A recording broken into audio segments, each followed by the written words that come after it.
Hello everyone, आप सभी का स्वागत है हमारे यूट्यूब चैनल में। तो आज मैं आप लोगों के लिए एक नई सीरीज की एक्सप्लेनेशन लाई हूँ। ये कहानी रिवेंज और कल्टीवेशन के इर्द गिर्द घूमती है, जहाँ पे हमारा जो मेन कैरेक्टर होता है वो अपनी फैमिली के साथ हुए गए कांड का बदला लेने के लिए एक ऐसी जर्नी पे निकल जाता है जहाँ पे ऐसे ऐसे सीक्रेट्स खुलने में लगते हैं जिसके बारे में उसने इमेजिन भी नहीं किया होगा। तो चलिए बिना किसी देरी किए इस नई कहानी को शुरू करते हैं। एपिसोड की शुरुआत होती है और हमें एक धोखे को दिखाया जाता है, जहाँ पे एम्परर को उसी के भाई ने ये कहते हुए जान से मार डाला है कि इस पूरे साम्राज्य को हम दोनों ने ही मिलकर ही जीता था, लेकिन तुम उस ड्रैगन सिंहासन पे अकेले राज कैसे कर सकते हो। तुम्हारे मरने के बाद ये ड्रैगन सिंहासन के साथ साथ ये पूरी राजशाही और गद्दी मेरी होगी। अब एम्परर को वहाँ पे मरते हुए उसी के बच्चे छुप करके ही देख रहे होते हैं, जो कि अपने अंकल से डर रहे होते हैं क्योंकि अब उस पे खून सवार हो चुका था। अब आगे वहाँ पे हमें उन 7 इमॉर्टल्स को आता देखते हैं, जिसका गुलाम वो अंकल है, क्योंकि आते ही वो उनसे कहने लगता है कि आपने जिन लोगों को मारने के लिए मुझे कहा था मैंने उन सबको मार डाला है। जिसपे इमॉर्टल उन बैचेस को देख करके बताते हैं कि वे बच्चे अभी भी जिंदा है। जिस पर उनका ही अंकल उन 7 मॉडल से कहता है कि वे बच्चे ज्यादा दूर नहीं गए होंगे, मेरी आर्मी ने पूरी सिटी को ही घेर लिया है, वो जल्द ही उन्हें पकड़ के मार डालेंगे। जिस पे वो 7 इमॉर्टल उस पे ही अटैक करते हैं, ये कहते हुए कि तुमसे इतना छोटा सा भी काम नहीं हुआ, तुम तो एकदम बेकार हो। आगे वो 7 इमॉर्टल खुद ही उन बच्चों का पीछा करने के लिए निकल पड़ते हैं ताकि वो उन्हें जान से मार दे। लेकिन उन 7 इमॉर्टल्स में से एक जो होता है वो उसे कहता है कि इन मासूम बच्चों को क्या मारना जरूरी है। जिस पे मेन बंदा उससे कहता है कि हाथ से तो कहीं भी हो सकते हैं और इन्हें मारने के लिए हमें अपने हाथ गंदे करने की जरूरत नहीं है। आगे वो आसमान की तरफ इशारा करते हैं और अपनी पावर्स का यूज करते हैं, जिससे एक बहुत बड़ी थंडर स्ट्राइक उन भाग रहे बच्चों पे गिरती है और वो पूरी चट्टान ही टूटते हुए नीचे पानी में जा गिरती है। अब यहाँ इन दोनों बच्चों की मौत होने वाली होती है कि तभी हम यहाँ देखते हैं कि अचानक से यहाँ टाइम जो होता है वो रुक जाता है। वहाँ पे एक डिवाइन मैसेंजर अपीयर होती है, जो कि एक लड़की होती है। वो उस बच्चे के पास आ जाती है जिसका नाम हानली है और यही हमारी इस सीरीज का मेन कैरेक्टर है। वो हानली के सीने में अपना हाथ डाल देती है और उसके दिल को धर दबोचती है। उससे कहने लगती है कि मुझे यकीन नहीं आता कि उस बुढ़े ने तुम्हें चूज किया है। आगे उस पे वो कुछ ऐसे मंत्र पढ़ती है जिससे हानली जो होता है वो होश में आ जाता है। उसके होश में आते ही वो डिवाइन मैसेंजर उससे कहती है कि तुम्हारा स्वागत है हमारे इंडस गॉड रेल्म में। अब आगे हमें 7 साल के बाद का सीन दिखाया जाता है, जहाँ पे वो अब अंकल राज कर रहा होता है और अपने क्रूर शासन को पूरे राज्य में फैला चुका होता है। लेकिन उसे अभी भी इस बात की चिंता होती है कि उस बैच में जो कि ये इंडिकेट करता है कि हानली मर गया है या जिंदा है, अभी भी उसका नाम अपीयर है, जिसके कारण उसे डर लग रहा होता है कि हानली कभी भी आ करके अपने फादर की मौत का बदला उससे लेकर के ही रहेगा। और अपनी सुरक्षा के लिए उसने एक हाई लेवल के कल्टीवेटर यामा को ऐसा बॉडीगार्ड रखा है कि तभी अचानक से यहाँ महल पे हमला होता है और ये हमला करने वाला और कोई नहीं बल्कि हानली ही होता है। सारे सिपाहियों को वहाँ पे कुचलते हुए महल के अंदर एंट्री लेता है। अब यहाँ पे हानली और उस यामा के बीच जबरदस्त फाइट होने लगती है। यहाँ हानली अपने उस धोखेबाज अंकल को मारने के लिए अटैक कर रहा होता है, लेकिन वहाँ पे बीच बचाव करने के लिए वो बॉडीगार्ड यामा आ जाता है। अब यहाँ पे काफी देर तक फाइट चलती है, लेकिन अंत में वही होता है कि हानली को मार दिया जाता है उस यामा की तलवार द्वारा। अब यहाँ पे वो अंकल उसके सामने कन्फेस करता है कि मैंने ही तुम्हारी मदर को भी मारा था और मैं बहुत लालची था और इस राजगद्दी को पाने के लिए मुझे तुम्हारे फादर को मारना था। कि तभी वो 7 इमॉर्टल्स अपीयर हुए और उन्होंने मुझे एक ऑफर दिया। उनके ऑफर को मैंने मान लिया और आज देखो इस पूरे साम्राज्य का मैं एम्परर बना हूँ और तुम्हारी फैमिली को खत्म करने में उन 7 इमॉर्टल्स का ही हाथ है, इसीलिए उनको थैंक यू कहना तो बनता है, क्योंकि उनके सपोर्ट के बगैर तुम्हारी पूरी फैमिली को मारने का करेज मेरे अंदर नहीं आ पाता। अब हानली वहाँ पे मर चुका होता है, जिससे उस अंकल को अब कोई डर नहीं था।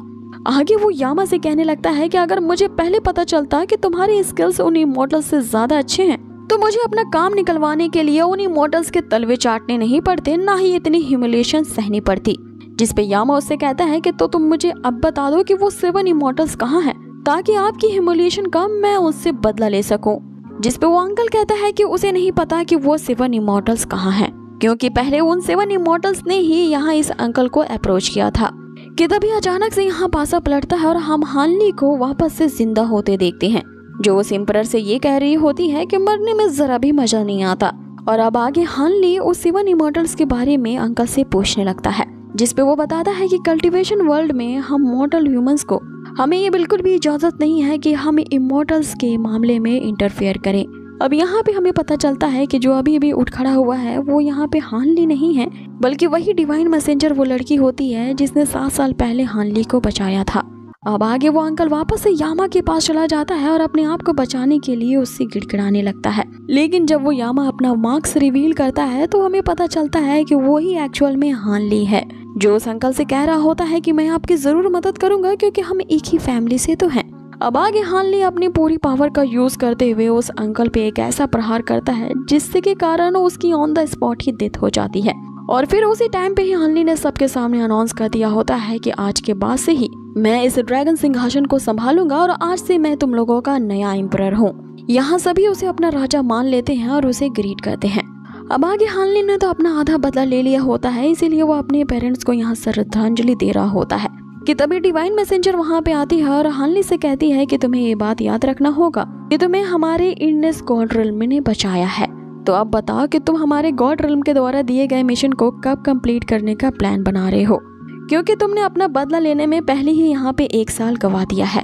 जिस पे हानली उसे बताता है कि मैं उन 7 इमॉर्टल्स को जब तक जान से नहीं मार डालता तब तक मेरा बदला पूरा नहीं होगा।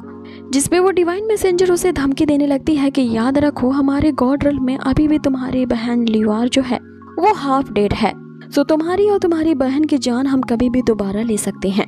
जिसमें हानली वहाँ से ये कहते हुए चला जाता है कि तुम मेरी जान कभी भी ले सकती हो, लेकिन मुझे क्या करना है और क्या नहीं ये करने से तुम मुझे रोक नहीं सकती।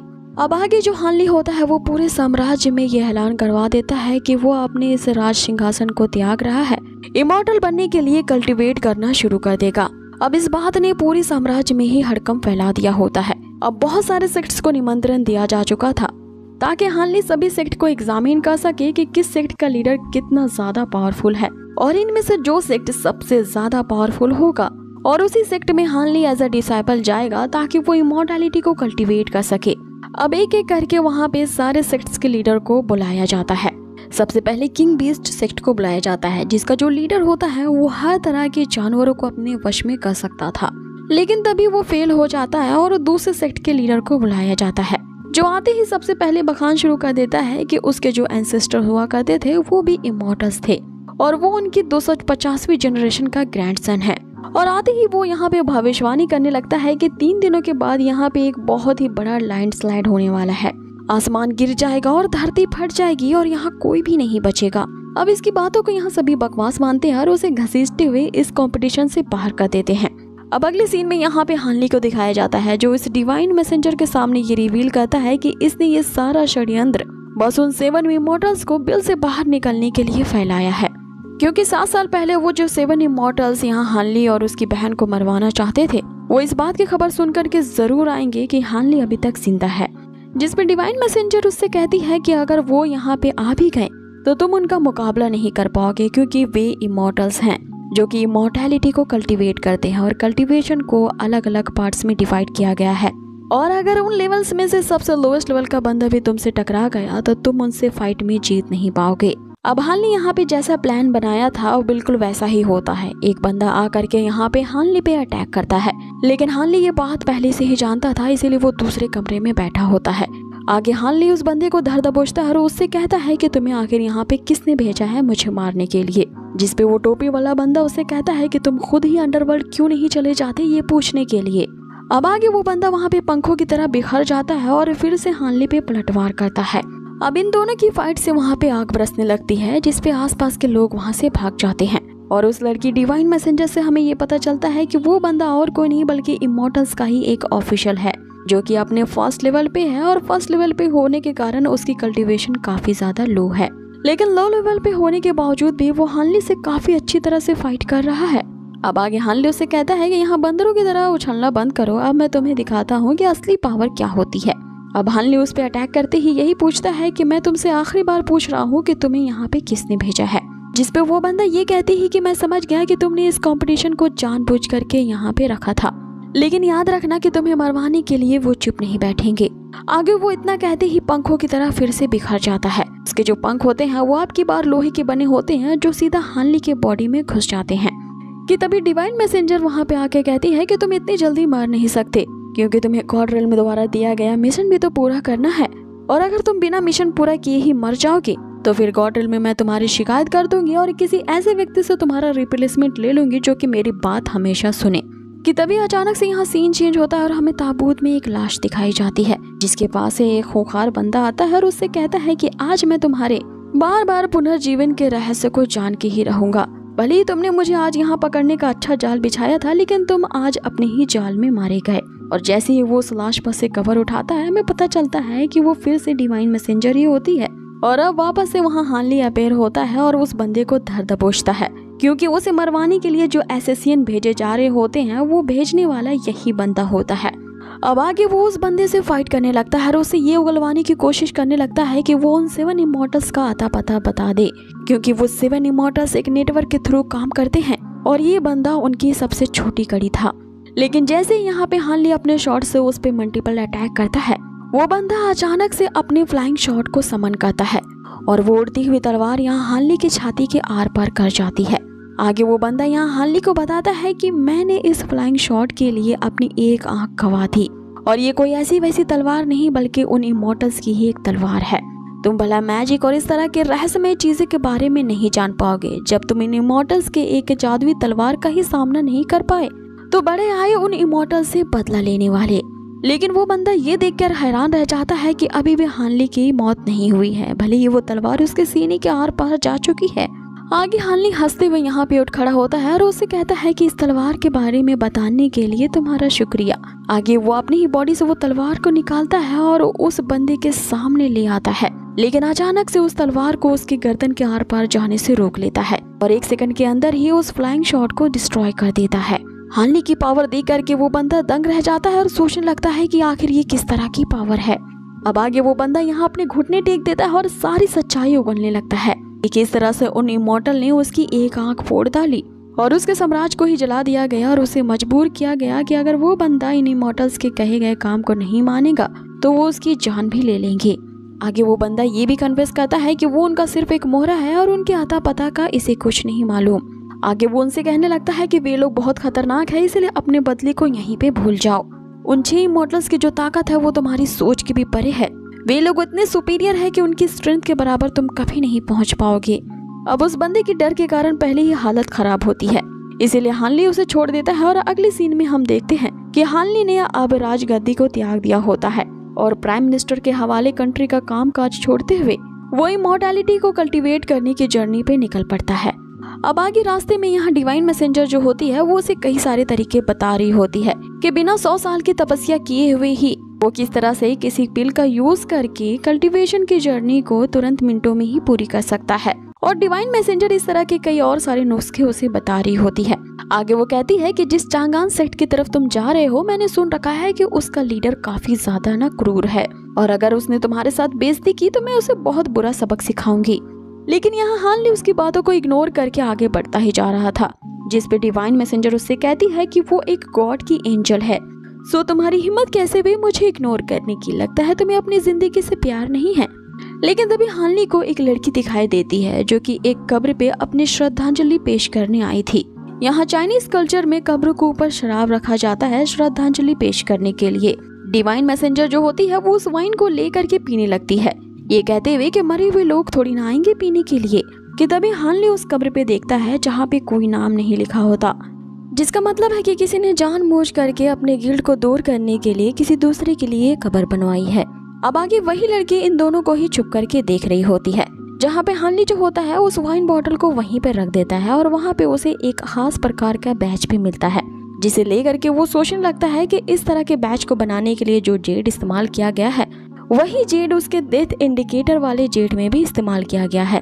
कि तभी डिवाइन मैसेंजर वहाँ पे आ जाती है और उसके सामने बहुत सारे इसी तरह के बैजेस का ढेर लगा देती है, ये कहते हुए कि इन बैजेस के बारे में ज्यादा सोचना बंद करो, क्योंकि ये गली के हर वो दूसरे इंसान के पास इस तरह के बैज तुम्हें मिल जाएंगे जो कि उस चांगान सेक्ट में होने वाले इंटर टेस्ट में पार्टिसिपेट करने के लिए जा रहे हैं। जिसमें हानली उसे पूछता है कि ये सारे बैजेस तुम्हें कहाँ से मिले, तो डिवाइन मैसेंजर उसे बताती है कि मैं जो चाहती हूँ ना मुझे आराम से मिल जाता है। लेकिन बाद में हमें असलियत दिखाया जाता है कि ये सारे बैजेस को उसने उन सारे डिसाइपल को मार कुटाई करके ली थी। अब अगले सीन में हम हानली को देखते हैं जो कि वही चांगान सेक्ट में पहुंच चुका होता है, जहां पे पार्टिसिपेट करने वाले जो कैंडिडेट्स थे उनकी कोई बहुत ही बुरी तरीके से कुटाई कर रहा होता है। अब वो जो बंदा होता है वो काफी ज्यादा पावरफुल डिसाइपल होता है, जो कि उसी सेक्ट के ही एल्डर का बेटा था। उसे अपनी पावर का काफी ज्यादा घमंड होता है। वो वहाँ पे आए हुए सभी पार्टिसिपेट करने वाले जो कैंडिडेट्स थे उन सबको अकेला ही मार रहा होता है, ये कहते हुए कि हमारे सेक्ट के मास्टर पेविलियन ने इसकी इजाजत क्या दी कि तुम लोग आके यहाँ पे प्रैक्टिस कर सकते हो, तो कोई भी आयरा गहरा आकर के यहाँ पे इंट्री टेस्ट में पार्टिसिपेट नहीं कर सकता क्योंकि तुम सभी इसके काबिल ही नहीं हो। आगे वो उन सभी को यूजलेस कहते हुए उन्हें बुली करता है और खदेड़ करके वहाँ से बाहर निकाल देता है कि याद रखो उस प्लेस पे जाने का ड्रीम ही नहीं देखना चाहिए जहाँ पे तुम्हारी औकात ही नहीं है जाने की।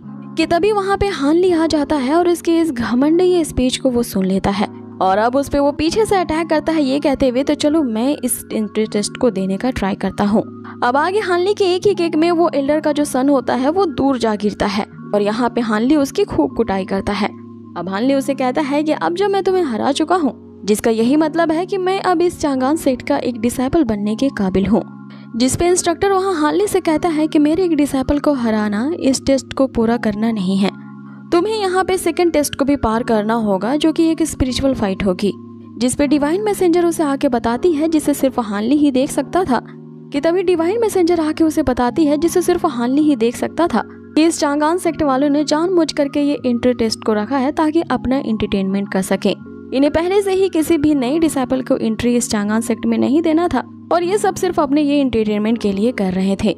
और यहाँ दूसरे टेस्ट का तो सिर्फ बहाना है, ये तुम्हें वाकई में सेक्ट में नहीं लेना चाहते, इसीलिए लगता है कि तुम्हें अब कुछ रियल स्किल्स यहाँ पे दिखाने होंगे। अब हानली तो इस पे एग्री कर जाता है, लेकिन वो बंदा फिर से हानली से मार खाने के लिए यहाँ पे मना कर रहा होता है। अब आगे इनकी यहाँ स्पिरिचुअल फाइट शुरू हो जाती है जिससे वो बंदा समझ जाता है कि हानली कोई आम बंदा नहीं है और वो बंदा यहाँ पे हानली पे एक भी अटैक नहीं कर पाता क्योंकि हानली यहाँ बहुत ही ज्यादा फास्ट होता है। अब हानली उसकी यहाँ बहुत कुटाई करता है जिससे वो बंदा चीख चीख कर अपने इंस्ट्रक्टर से कह रहा होता है कि मुझे यहाँ बचाओ वरना ये मुझे मार डालेगा। अब आगे वो इंस्ट्रक्टर उसे बचाने के लिए तो आता है, लेकिन हानली के एक ही पंच में वो वहीं पे ढेर हो जाता है। आगे वो बंदा फिर से हानली पे अटैक करने के लिए उठ खड़ा होता है, ये कहते हुए कि मेरे जिंदा रहते हुए तुम मेरे इस चांगान सेक्ट में एंट्री नहीं ले पाओगे। लेकिन हानली उस पे एक ऐसा अटैक करता है कि वो बंदा वहीं मारा जाता है। अब हानली को इस परेशानी से बचाने के लिए कि उसने एल्डर के सन को ही यहाँ मार डाला है, डिवाइन मैसेंजर जो होती है वो उस बंदे के अंदर प्रवेश कर जाती है और यहाँ पे उठते हुए वो हानली से माफी मांगने लगती है और उसने जिन बंदों को अभी मारा था उन सभी से माफी मांगने लगती है, ये कहते हुए कि मैं यहाँ पे बहुत एरोगेंट था, इसीलिए मेरे जैसा घमंडी बंदा तो जिंदा रहना डिजर्व ही नहीं करता है। आगे जो मेरी डिसाइपल वाली स्टेटस है मैं इसे हानली को सौंपता हूँ और मैं अपनी जान को यहाँ खुद ही लेता हूँ। ये कहते हुए डिवाइन मैसेंजर जो होती है उसकी बॉडी समेत खाई में गिर जाती है ताकि सबको यही लगे कि उस बंदे ने अपनी जान यहाँ पे खुद ली है। अब आगे हानली यहाँ पे उससे कहता है कि तुम्हारी आत्मा को शांति मिले मेरे ब्रदर, और अब मैं तुम्हारे लिए कल्टीवेशन के पाथ पर फ्यूचर में आगे बढ़ने के लिए तैयार हूँ क्योंकि तुमने मुझे अपने डिसाइपल का स्टेटस जो मरने से पहले दे दिया है। अब अगले सीन में हमें दिखाया जाता है कि चांगान सेक्ट का जो एल्डर होता है वो पार्टिसिपेट करने वाले उन सभी नए स्टूडेंट्स का स्वागत करता है जो कि अब फाइनल ट्रायल के राउंड में एंट्री ले चुके थे, और जो भी पार्टिसिपेट इस फाइनल ट्रायल से जिंदा बच करके वापस आएगा उसे ही ऑफिशियली चांगान सेक्ट का डिसाइपल घोषित कर दिया जाएगा। इसके लिए उन्हें सेक्ट के फॉरबिडन एरिया में एंट्री लेनी होगी जहाँ पे हाई लेवल के मॉन्स्टर्स अपीयर होंगे, और उन्हें इस फाइनल ट्रायल में ये मिशन दिया जाता है कि उन सभी को उन मॉन्स्टर की इविल स्पिरिट को मारना होगा, और जो भी यहाँ पे सबसे ज्यादा इविल स्पिरिट्स को मारा जाएगा उनमें से सिर्फ टॉप 10 डिसाइपल को ही चूज किया जाएगा। इधर दूसरी तरफ सेक्ट का जो एल्डर होता है वो गुस्से से तंतना रहा होता है क्योंकि हानली ने उसके बेटे को मार डाला है, इसीलिए वो हानली से बदला लेने के लिए अब उसे एक ऐसे फॉरबिडन एरिया में भेजना चाहता है जो कि दूसरे पार्टिसिपेट से बिल्कुल अलग होने वाला है। इसीलिए वो जो इंस्ट्रक्टर होता है वो अब हानली को एक दूसरी जगह पे भेजने के लिए एक अलग ही सेटअप तैयार करता है जिसपे वो बताता है कि उस फॉरबिडन एरिया में एक ऐसी लेडी रहती है जो कि कई सालों से बहुत भूखी है और हानली के वहाँ पे पहुँचते ही वो उसे जिंदा खा जाएगी। अब ट्रायल यहाँ पे शुरू होता है और सबसे पहले एंट्री करने वाला यहाँ पे हानली ही होता है जिसे वो एल्डर अपने स्पिरिचुअल मैजिक का यूज करते हुए किसी दूसरे ही फॉरबिडन एरिया में भेज देता है, जहाँ पे अगर एक बार किसी ने कदम रख लिया तो वहाँ पे जाने के बाद उसकी लाश का भी अता पता नहीं मिलता। अब हानली जो होता है वो एक खतरनाक वैली में कदम रखता है। उस वैली में वहाँ वो अनगिनत इंसानों के कंकाल ही उसे दिखते हैं। अब ये जगह वाकई में बहुत ही ज्यादा खतरनाक होती है। यहाँ हमें वही लेडी को दिखाया जाता है जिसके बारे में अभी एल्डर कह रहे होते हैं। यहाँ वो अपनी मायावी शक्ति का इस्तेमाल करती है ताकि वो हानली को पॉजेस करके अपने इलाके में ले आए। हानली उसकी इविल ऑरा से मंत्रमुग्ध हो जाता है और उसके वश में आते हुए वो पूरी तरह से उस लेडी के कंट्रोल में आ जाता है और उसी की तरफ जाने लगता है। डिवाइन मैसेंजर उसे रोकने की कोशिश करती है, लेकिन वो उसकी आंखों में देख करके समझ जाती है कि हानली को किसी ने यहाँ पे पॉजेस किया है। इसका मतलब है कि अब यहाँ पे शो जल्द ही शुरू होने वाला है। अब हानली पूरी तरह से उस लेडी के पोजीशन में होता है, जिसके कारण हानली के मन के अंदर जो अब तक का गिल्ट छुपा हुआ था वो हेलुसिनेशन बन करके उसके सामने अपीयर होता है, जिसमें वो अपनी मरी हुई माँ को अपने सामने देखता है। उसी तरफ उसकी जो सिस्टर युआर होती है वो भी अब बड़ी हो चुकी थी और यहाँ पे वो उसे मिलने के लिए आती है। यहाँ पे हानली अपनी फैमिली के साथ काफी खुश नजर आता है और यही उसके अंदर का गिल्ट होता है कि वो अपनी फैमिली के साथ इतना अच्छा टाइम बिता नहीं पाया, क्योंकि राजगद्दी को पाने के लिए उसके अंकल ने उसकी फैमिली से धोखा दिया था और इन सबको ही मार डाला था। लेकिन यहाँ पे हानली इस भ्रम को समझ जाता है कि कोई उसके माइंड के साथ खेल रहा है, इसीलिए वो यहाँ पे हिम्मत करता है और अपने ही परिवार वालों की, जो कि सिर्फ एक भ्रम है, उन पे अटैक करता है, ये कहते हुए कि तुम सभी पहले ही मारे जा चुके हो और ये सब मेरे मन का वहम है। अब वो लेडी यहाँ पे हानली से कहने लगती है कि मैंने पहली बार एक ऐसे बंदे को देखा है जिसे अपने मन पे इतना ज्यादा काबू है और वो मेरी इस हेलुसिनेशन के झांसे में नहीं फंस पाया। आगे वो खतरनाक लेडी एक एक करके उसके परिवार वालों का फेस शिफ्ट करने लगती है कि फिर भी तुम मेरे भ्रम से यहाँ पे नहीं बच पाओगे। अब आगे इस भ्रम को खत्म करने के लिए हानली उन पे अटैक करता है कि तभी हानली के मन के अंदर का जो डर होता है वो उसके सामने अपीयर होता है, जो कि वो 7 इमॉर्टल्स ही होते हैं जिससे हानली इतना खतरनाक बदला लेना चाहता था। लेकिन अब यहाँ पर पासा पलटता है और हानली इन सबको ही यहाँ खत्म कर देता है उस भ्रम को तोड़ने के लिए।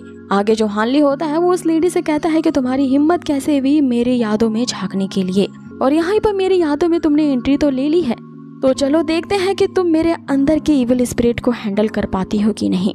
ऐसा कहते हुए हानली पूरी तरह से ट्रांसफॉर्म हो जाता है और उसके डेविल रूप को हम सामने देखते हैं। अब हानली के यहाँ 2 रूपों को हमें दिखाया जाता है, एक में वो एक मॉन्क बुद्धिस्ट है और दूसरे में वो एक डेविल है। अब अपने सबकॉन्शियस माइंड में वो ऐसा अटैक उस लेडी पे करता है कि वो बाहर निकल आती है और अब हमें यहाँ पता चलता है कि वो लेडी एक्चुअल में एक डेमन है।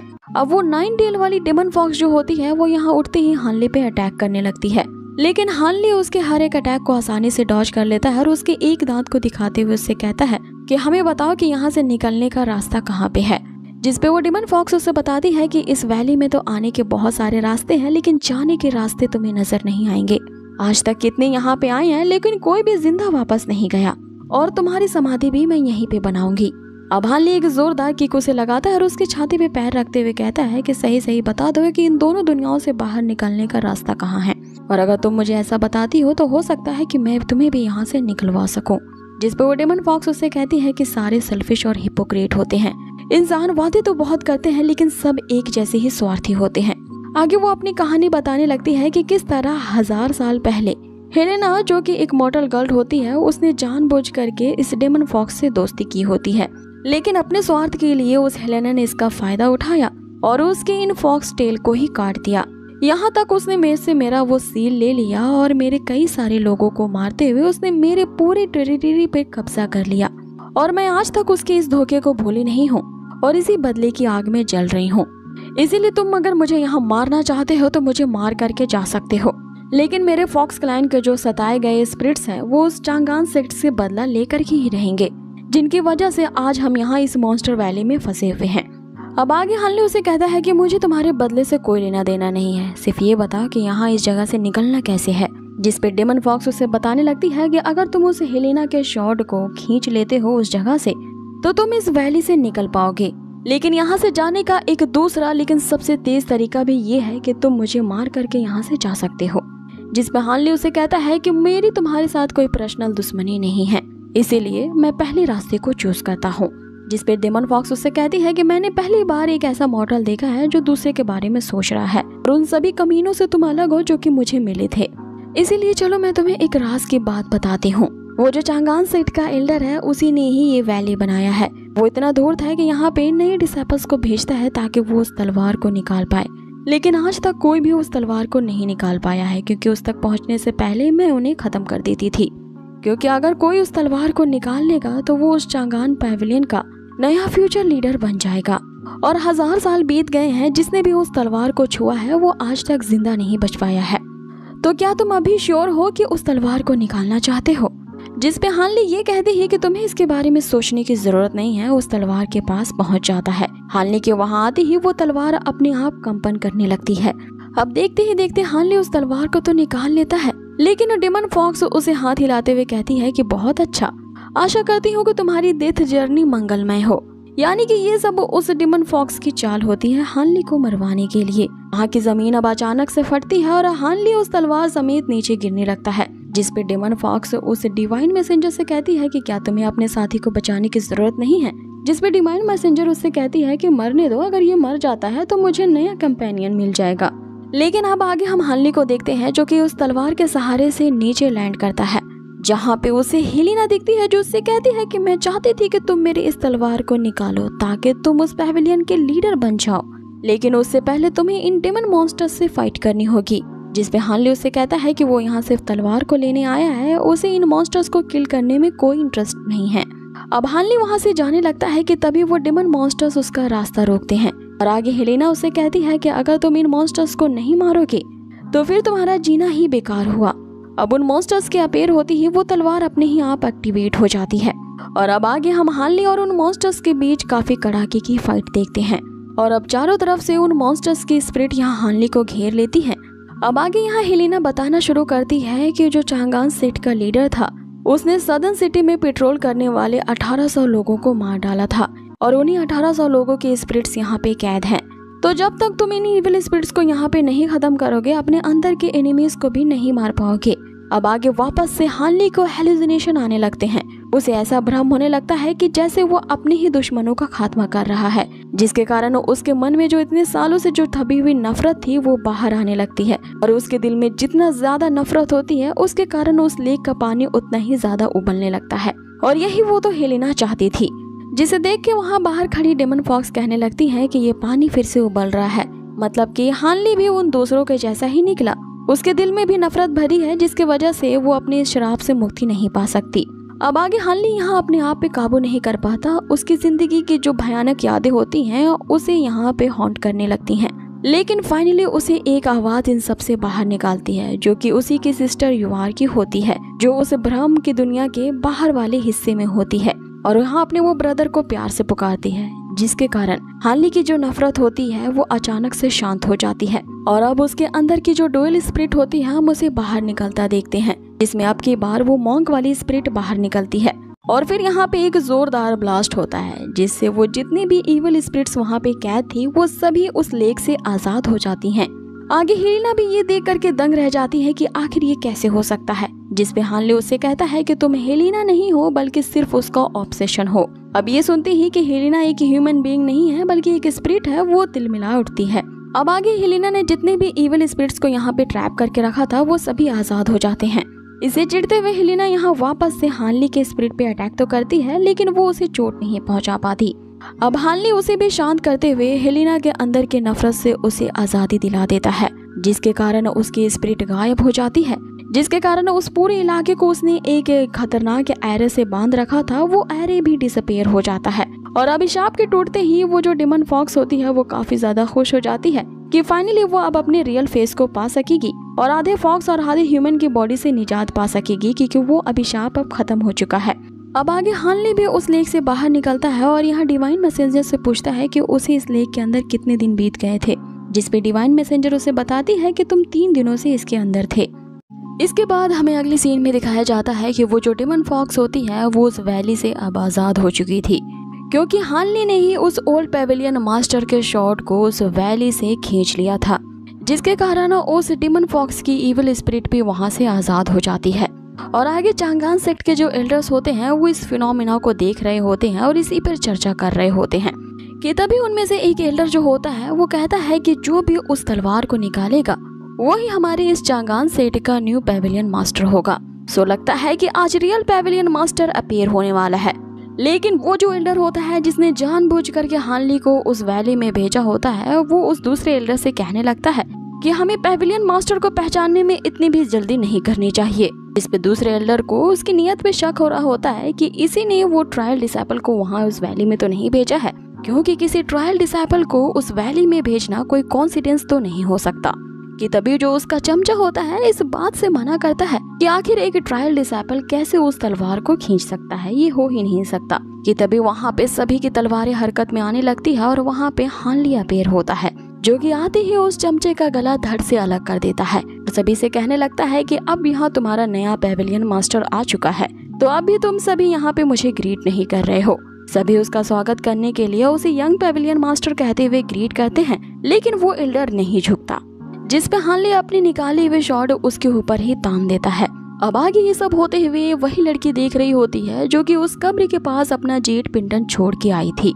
इधर दूसरी तरफ वो जो एल्डर होता है वो हानली से अपने आप को बचाने की वहाँ से कोशिश करता है, और जैसे ही उसे मौका मिलता है वो वहाँ पे एक ऐसे फॉर्मेशन का सेटअप करता है जो कि एक 10,000 मीटियोर शॉट वाला एक अल्टीमेट फॉर्मेशन है, जिसे कभी पेविलियन मास्टर यूज किया करते थे। और अब तक इस पूरे चांगान सेक्ट में ऐसा कोई भी नहीं हुआ है जो कि इस फॉर्मेशन को तोड़ पाए।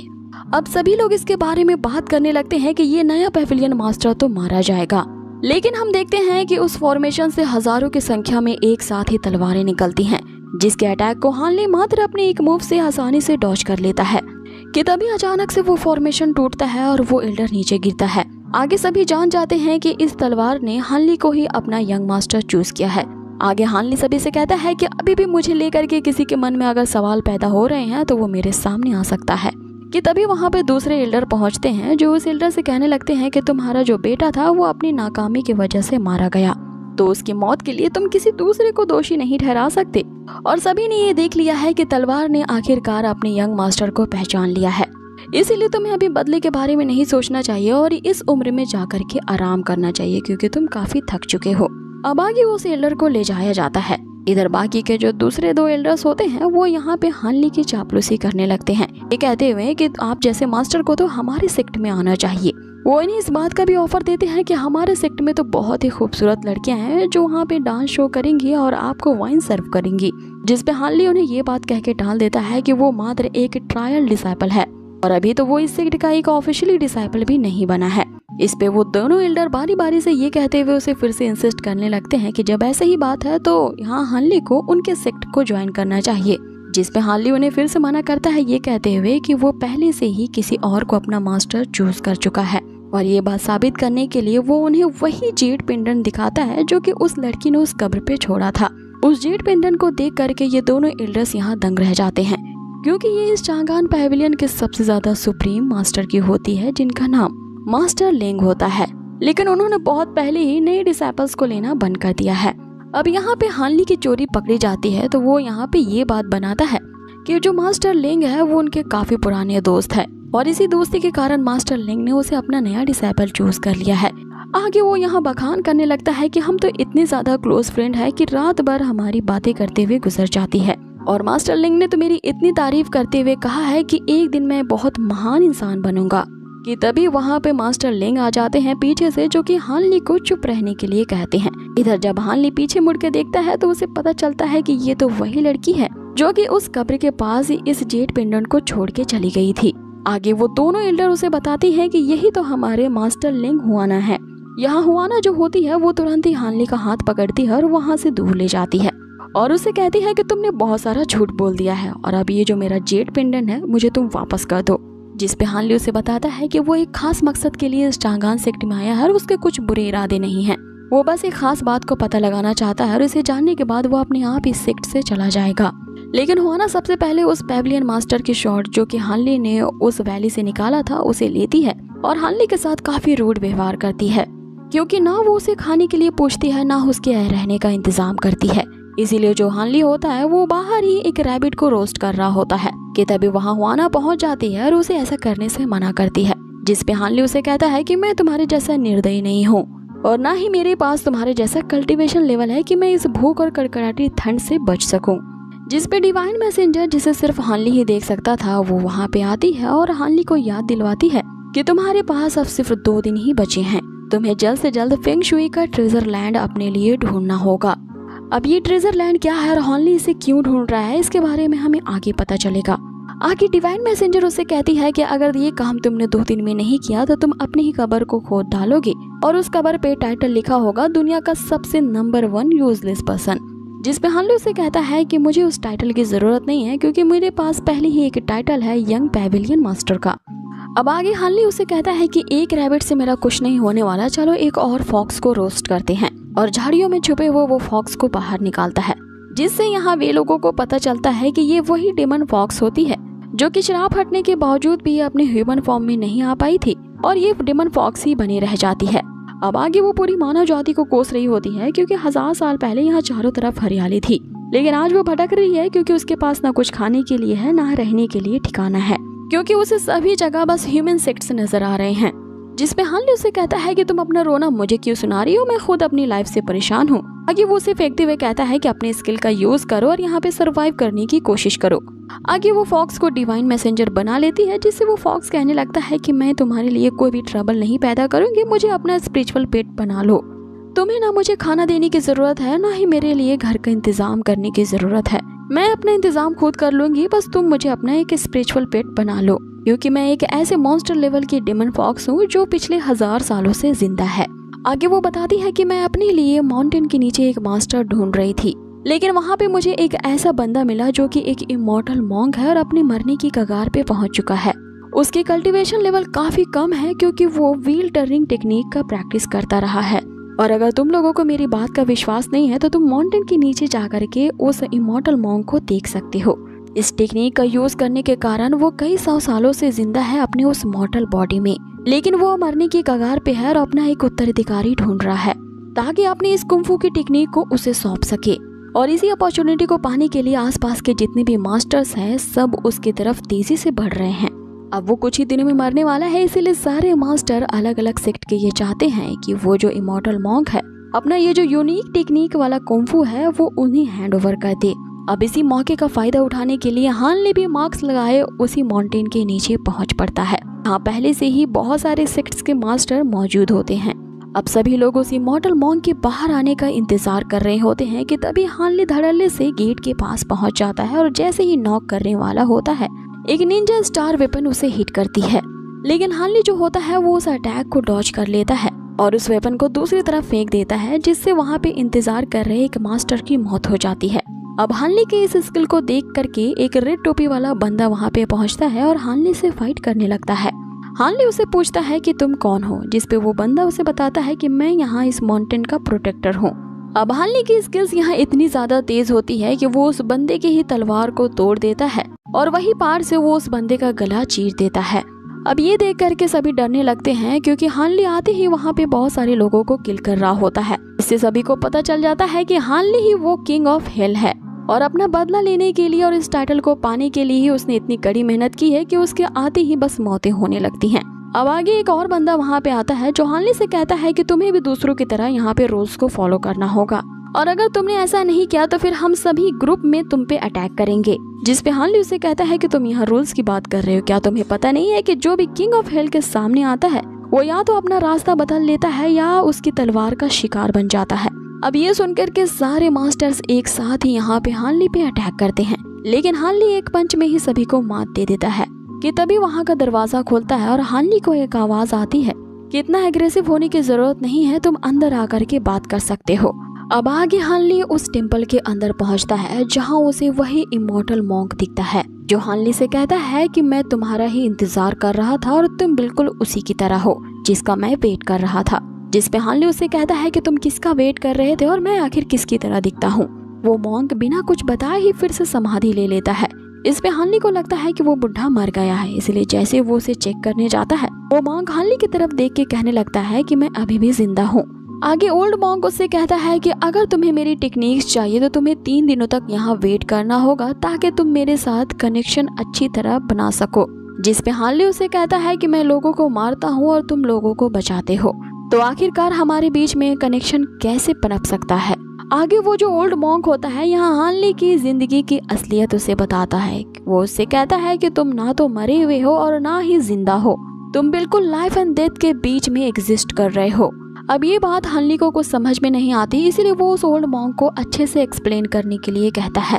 आगे ओल्ड मॉन्क उससे बताता है कि हम दोनों की मुलाकात बहुत पहले ही हो चुकी है, लेकिन ये मुलाकात काफी छोटी थी। 10,000 साल पहले की बात है, जब मैं बच्चा हुआ करता था। उस वक्त मेरा सामना एक खतरनाक शॉर्ट संत से हुआ था। वो मरने की कगार पे था और उसी ने मुझे ये व्हील ऑफ रीबर्थ की सीक्रेट टेक्निक दी थी। और ये टेक्निक देने से पहले उसने मुझसे वादा लिया था कि मैं सिर्फ उसी को ही ये टेक्निक आगे पास ऑन करूंगा, जो बिल्कुल उसी शॉर्ट संत की तरह ही दिखता होगा। साथ ही तुम्हारे अंदर एक ऐसी ऑरा है जो तुम्हें इस दुनिया से बिल्कुल अलग करती है, और तुम बिल्कुल उसी संत शॉर्ट की तरह ही रिजेंबल करते हो। जिस पे डिवाइन मैसेंजर भी सोचने लगती है कि क्या ये बूढ़ा उसी शॉर्ट संत जाइमू के बारे में बात कर रहा है। आगे मॉन्क बताना शुरू करता है कि वो जो शॉर्ट संत था वो बहुत ही ज्यादा घायल था और इन्हें इंजरीज की वजह से वो मारा गया, लेकिन मरने से पहले उसने अपने सारे मंत्रों को मुझे पास ऑन कर दिया था। जिस पे हानली उसे पूछता है कि वो शॉर्ट संत तो वर्ल्ड में सबसे बेस्ट था, तो आखिर उसे किसने हर्ट किया था। जिस पे मॉन्क उन्हीं के बारे में बताता है जिनकी तलाश यहाँ पे हानली कर रहा है। वो कहता है कि उन्होंने व्हाइट कपड़े पहने हुए थे और उनका जो फेस था वो घोस्ट फेस्ड था, यानी कि यहाँ जो ओल्ड मॉन्क है वो उन्हीं 7 इमॉर्टल्स का नाम लेता है। अब आगे हम देखते हैं कि वो जो ओल्ड मॉन्क होता है अपनी सीक्रेट टेक्निक को अब हानली को ट्रांसमिशन कर रहा होता है। ये टीचिंग की प्रक्रिया जैसे ही शुरू होती है, उस टेम्पल के अराउंड एक शील्ड बन जाता है कि तभी एक और एल्डर को हमें दिखाया जाता है जो जबरदस्ती उस शील्ड को तोड़ करके अंदर जाने की कोशिश करता है, लेकिन वो नाकाम रहता है। अब आगे हमें वापस से उस टीचिंग प्रक्रिया को दिखाया जाता है जहाँ पे ओल्ड मॉन्क कह रहा होता है कि सीक्रेट टेक्निक को सीखने में उसे 500 साल लग गए, लेकिन तुमने तो इसे मिनटों में ही सीख लिया। इस बात पे कोई शक नहीं है कि तुम ही वो चूजन वन हो। अब आगे वहीं खड़ी डिवाइन मैसेंजर हानली को यहाँ बताती है कि उस शॉर्ट शंट की टेक्निक में मुझे लगा था कि इसके पहले पेज की टेक्निक में यहाँ तलवारबाजी सिखाई जाएगी, लेकिन इसकी पहली टेक्निक तो उम्र को लंबी करने वाली है। लेकिन उस टेक्निक को हासिल करने के बाद भी तुम्हारी लाइफ स्पैन तो 1 घंटे भी नहीं बढ़ी है। इस पे हानली इसका जवाब ओल्ड मॉन्क से पूछ रहा होता है कि उसके साथ आखिर इस टेक्निक को लेने के बावजूद भी उसकी उम्र क्यों नहीं बढ़ी है। जिस पे ओल्ड मॉन्क उसे बताता है कि हो सकता है कि ये हेवेंस की मर्जी हो। अब ये सुनते ही जो डिवाइन मैसेंजर होती है वो जोर जोर से हंसने लगती है कि यहाँ पे हानली के साथ ये बुढ़े दोनों ही मरने वाले हैं और यही लगता है गॉड ऑफ हेवन की मर्जी है। जिसमें यहाँ हानली भी हंसते हुए उसे यही जवाब देता है कि ठीक है, अगर मैं मर जाऊंगा तो तुम्हें अगला डिवाइन चाइल्ड मिल जाएगा और हो सकता है कि वो मुझसे ज्यादा स्ट्रॉन्गर हो। आगे जो ओल्ड मॉन्क होता है वो यहाँ हानली के साथ उस डिवाइन मैसेंजर को भी देख पा रहा था। जिस पे डिवाइन मैसेंजर हैरान होते हुए उससे पूछती है कि आखिर तुम मुझे कैसे देख पा रहे हो। तो क्या 10,000 साल पहले शॉर्ट संत के साथ भी ऐसा कोई डिवाइन मैसेंजर आया था। जिस पे ओल्ड मॉन्क उससे बताता है कि ऐसा तो उनके साथ कोई नहीं था, लेकिन एक बार शॉर्ट संत ने उन्हें मेंशन किया था कि हर वक्त उस शॉर्ट संत के साथ कोई ना कोई रहता है जो उसे प्रोटेक्ट करता है। जिस पे डिवाइन मैसेंजर उससे पूछती है तो फिर वो प्रोटेक्टर गार्डियन कहाँ पे गया, क्या वो भी उस बैटल में मारा गया। जिस पे ओल्ड मॉन्क उन्हें बताता है कि शॉर्ट संत ने इसके बारे में उसे कुछ नहीं बताया था। जैसे ही उसकी मृत्यु हुई थी उसकी बॉडी हवा में बिखर जाती है और उनकी आत्मा वापस से डिवाइन रियल में जा चुकी थी। अब आगे ओल्ड मॉन्क ये कहते हुए कि वो जीवन का सत्य समझ गए हैं, वापस से अपने समाधि में चले जाते हैं, जिसके कारण उनकी बॉडी ग्लो करने लगती है और उसके अंदर से एक तेज रोशनी इमिट होती है, जिसे देख करके बाहर जो वेट कर रहे होते हैं वो समझ जाते हैं कि ओल्ड मॉन्क अब मर चुका है। इसीलिए वे सभी एक साथ अब उस टेम्पल के अंदर ढाबा बोल देते हैं। वे सभी मिल करके यहाँ हानली पे अटैक करने लगते हैं, क्योंकि हानली को अभी अभी उस ओल्ड मॉन्क ने व्हील टर्निंग की सीक्रेट टेक्निक जो हैंड ओवर की है वो सभी मास्टर उससे जबरदस्ती छीनना चाहते थे। हानली वापस से अपने किंग ऑफ हेल का नकाब पहन लेता है और उन सभी से एक साथ ही फाइट करता है। और यहाँ उनकी फाइट के दौरान हमें पता चलता है कि जैसे ही हानली अपने एक एक ओपोनेंट को मार रहा होता है, उसके ओपोनेंट की जो लाइफ स्पैन होती है वो सब हानली में ट्रांसफर हो रही थी, यानी कि उसके ओपोनेंट की जितनी भी जिंदगी बाकी होती है वो सब हानली के पास चली जा रही थी। इसके कारण अब उसका लाइफ स्पैन इंक्रीज होने लगता है, जिससे डिवाइन मैसेंजर अब उस टेक्निक को समझ चुकी थी कि ये टेक्निक ऐसे काम करती है कि अपने ओपोनेंट को ही मारकर उसकी लाइफ स्पैन को हासिल कर लेती है। अब हानली बिल्कुल वैसा ही करता है, वो उन सब को खत्म करता ही जाता है ताकि वो अपने जीवन काल को और भी ज्यादा लंबा कर सके। डिवाइन मैसेंजर उसे अप्रिशिएट करती है कि तुम जितना ज्यादा यहाँ पर मारोगे उतना ही तुम्हारी जिंदगी लंबी होगी और ये सीक्रेट टेक्निक तो तुम्हारे लिए बिल्कुल परफेक्ट है। अब हानली वहाँ पे कत्लेआम मचा करके वहाँ से चला जाता है, लेकिन अभी भी उस एल्डर के साथ कुछ चमचे अभी बाकी थे जो हानली से उस सीक्रेट टेक्निक को छीनना चाहते थे, इसीलिए वो उसके पीछे जाते हैं। अब अगली सीन में हम डिवाइन मैसेंजर को देखते हैं जो कि हानली से पूछती है कि वो कहाँ जा रहा है, जिसमें हानली उसे बताता है कि वो सिटी की तरफ जा रहा है क्योंकि उसे फ्राइड राइस खाने की क्रेविंग हो रही है। आगे वो खतरनाक एल्डर अभी भी हानली का पीछा कर ही रहा होता है। वो उसका पीछा करते हुए एक वैश्यालय में पहुंचता है जहां पे एक नर्तकी का डांस चल रहा होता है। वो एल्डर यहां पे उस नर्तकी को रोकता है और उससे पूछता है कि क्या तुमने किंग ऑफ हेल को यहाँ आते हुए देखा है, क्योंकि हम सभी उसका पिछले 3 दिनों से पीछा कर रहे हैं और इस बात ने मुझे काफी गुस्सा दिला दिया है, और अगर तुम मुझे उसका पता नहीं बताओगे तो मेरा सारा गुस्सा तुम पे ही उतर जाएगा। आगे वो जो एल्डर होता है वो उस नर्तकी को हैरेस करने लगता है। यहाँ वो अपनी जान बचाकर भागती है, लेकिन वो एल्डर उसका पीछा जारी रखता है और उसे हानली का पता बताने के लिए फोर्स कर रहा होता है। तभी एक न्यू कैरेक्टर की एंट्री होती है। वो लड़की मास्क लगाए हुए थी जो कि उस नर्तकी को बचा लेती है उस एल्डर पे अटैक करते हुए। आगे जो नर्तकी होती है वो उस लड़की से अपने आप को बचाने के लिए थैंक यू कहती है। आगे जो मार्क्स वाली लड़की होती है वो उस नर्तकी को बचाते हुए याददाश्त की नदी पर लाती है, जहाँ पे उस मार्क्स वाली लड़की का सामना हानली से होता है और हमें पता चलता है ये मार्क्स वाली लड़की और कोई नहीं बल्कि हानली की ही एक असिस्टेंट है जो उसे बॉस कह के पुकारती है। आगे उस लड़की का नाम जिनान होता है और यहाँ पे वो बताती है कि वो लोगों की मदद क्या करती है, जो लोग अपनी किस्मत से भागना चाहते हैं या अपनी इस तरह की जिंदगी नहीं चाहते हैं, वो उनके पास जाती है और उन्हें वापस एक दूसरी लाइफ में रीइंकार्नेट करने का ऑप्शन देती है ताकि वो उनकी किस्मत को बदल सके। आगे यहाँ पे जिनान बताती है कि इसने इस नर्तकी की मदद की थी जब ये मरने वाली थी तो इसकी बॉडी को एक वैश्या के बॉडी के अंदर डाल दिया था। अब यहाँ पे ये लोग इधर उधर की बातें करते हैं और जिनान के साथ यहाँ हानली जो होता है खूब वाइन पीता है कि तभी इन लोगों पर अचानक से वही एल्डर अटैक करता है जिसने उस वैश्यालय में उस नर्तकी पे अटैक किया था। अब आगे ये दोनों वापस से अपने मास्क को पहनते हैं और उस एल्डर से फाइट करने लगते हैं, क्योंकि उस एल्डर के सामने ये अपनी ट्रू आइडेंटिटी रिवील नहीं करना चाहते थे, क्योंकि अभी भी उन्हें उस चांगान सेक्ट में ही रहना था, क्योंकि जिस मकसद के लिए वो यहाँ पे किसी खास राज का पता लगाने आए थे वो अभी पूरा नहीं हुआ था। अब आगे ये दोनों उस एल्डर से फाइट करते हैं जिसमें जिनान जो होती है वो उसी याददाश्त खोने वाली नदी का पानी उसके ऊपर डालती है, जिससे वो एल्डर जो है वो सब कुछ भूल जाता है और अपने आप को बेहोशी की हालत में अपनी ही सेक्ट के बाहर पड़ा पाता है। अब यहाँ सीन चेंज होता है और वापस से हमें चांगान सेक्ट को दिखाया जाता है जहाँ की चीफ लीडर अभी हुआना होती है, जिसे दूसरे एल्डर यहाँ पे ताना दे रहे होते हैं ये कहते हुए कि तुम अपने आप को बड़ा ही पीक मास्टर समझती हो, लेकिन ये मत बोलो कि ये ओहदा सिर्फ तुम्हारे मास्टर के बाद तुम्हें विरासत में मिला है और तुम एक्चुअल में इस सेक्ट के मास्टर बनने के लायक नहीं थी।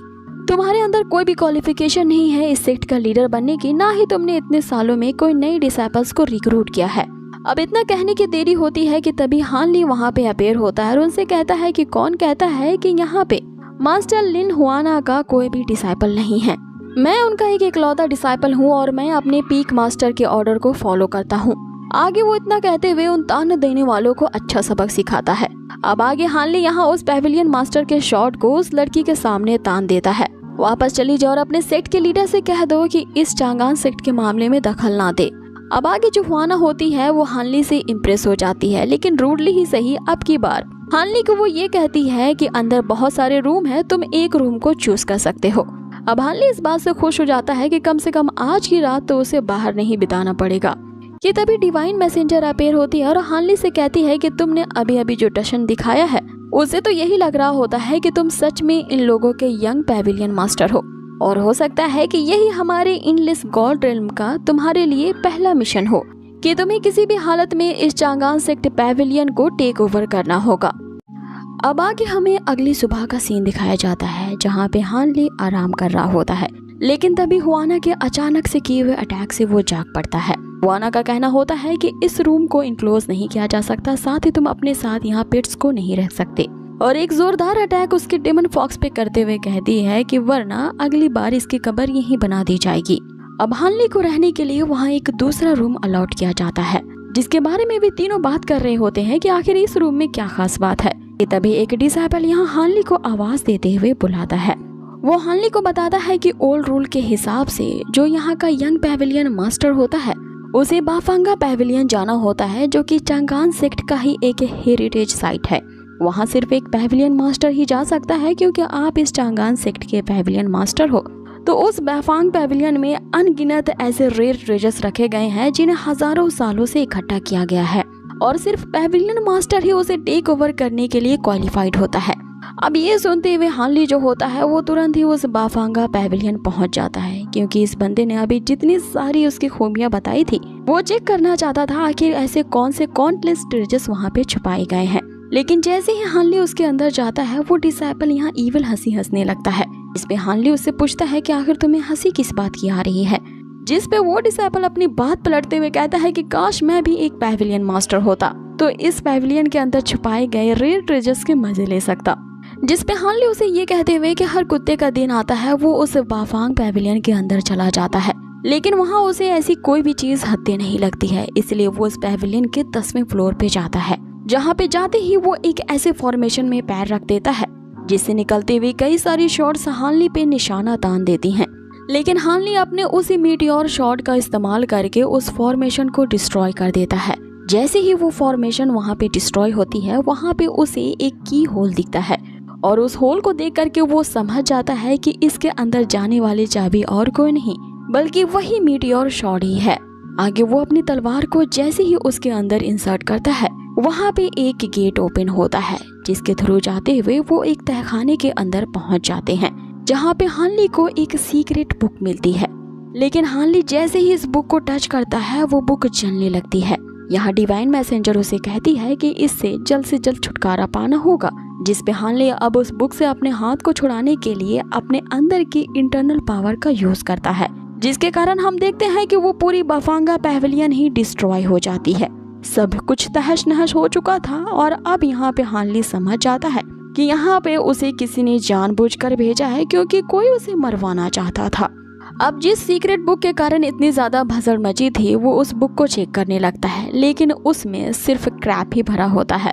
अब इसमें सिर्फ नॉनसेंस ही लिखा होता है, जिससे उसका शक यकीन में बदल जाता है जब डेमन फॉक्स उससे कहता है कि जरूर ये किसी की साजिश है जो ये जानता था कि तुम यहाँ इस बाफांगा पैविलियन में आने वाले हो। अब आगे जो उसका पेट डेमन फॉक्स होता है वो हान ली से पूछने लगता है कि अब तुम आगे क्या करोगे, जिस पे हान ली उसे कहता है कि अब करना क्या है, जिसने मेरे लिए इतनी ज्यादा यहाँ भसड़ मचाई है मैं उसका इंतजार करूंगा।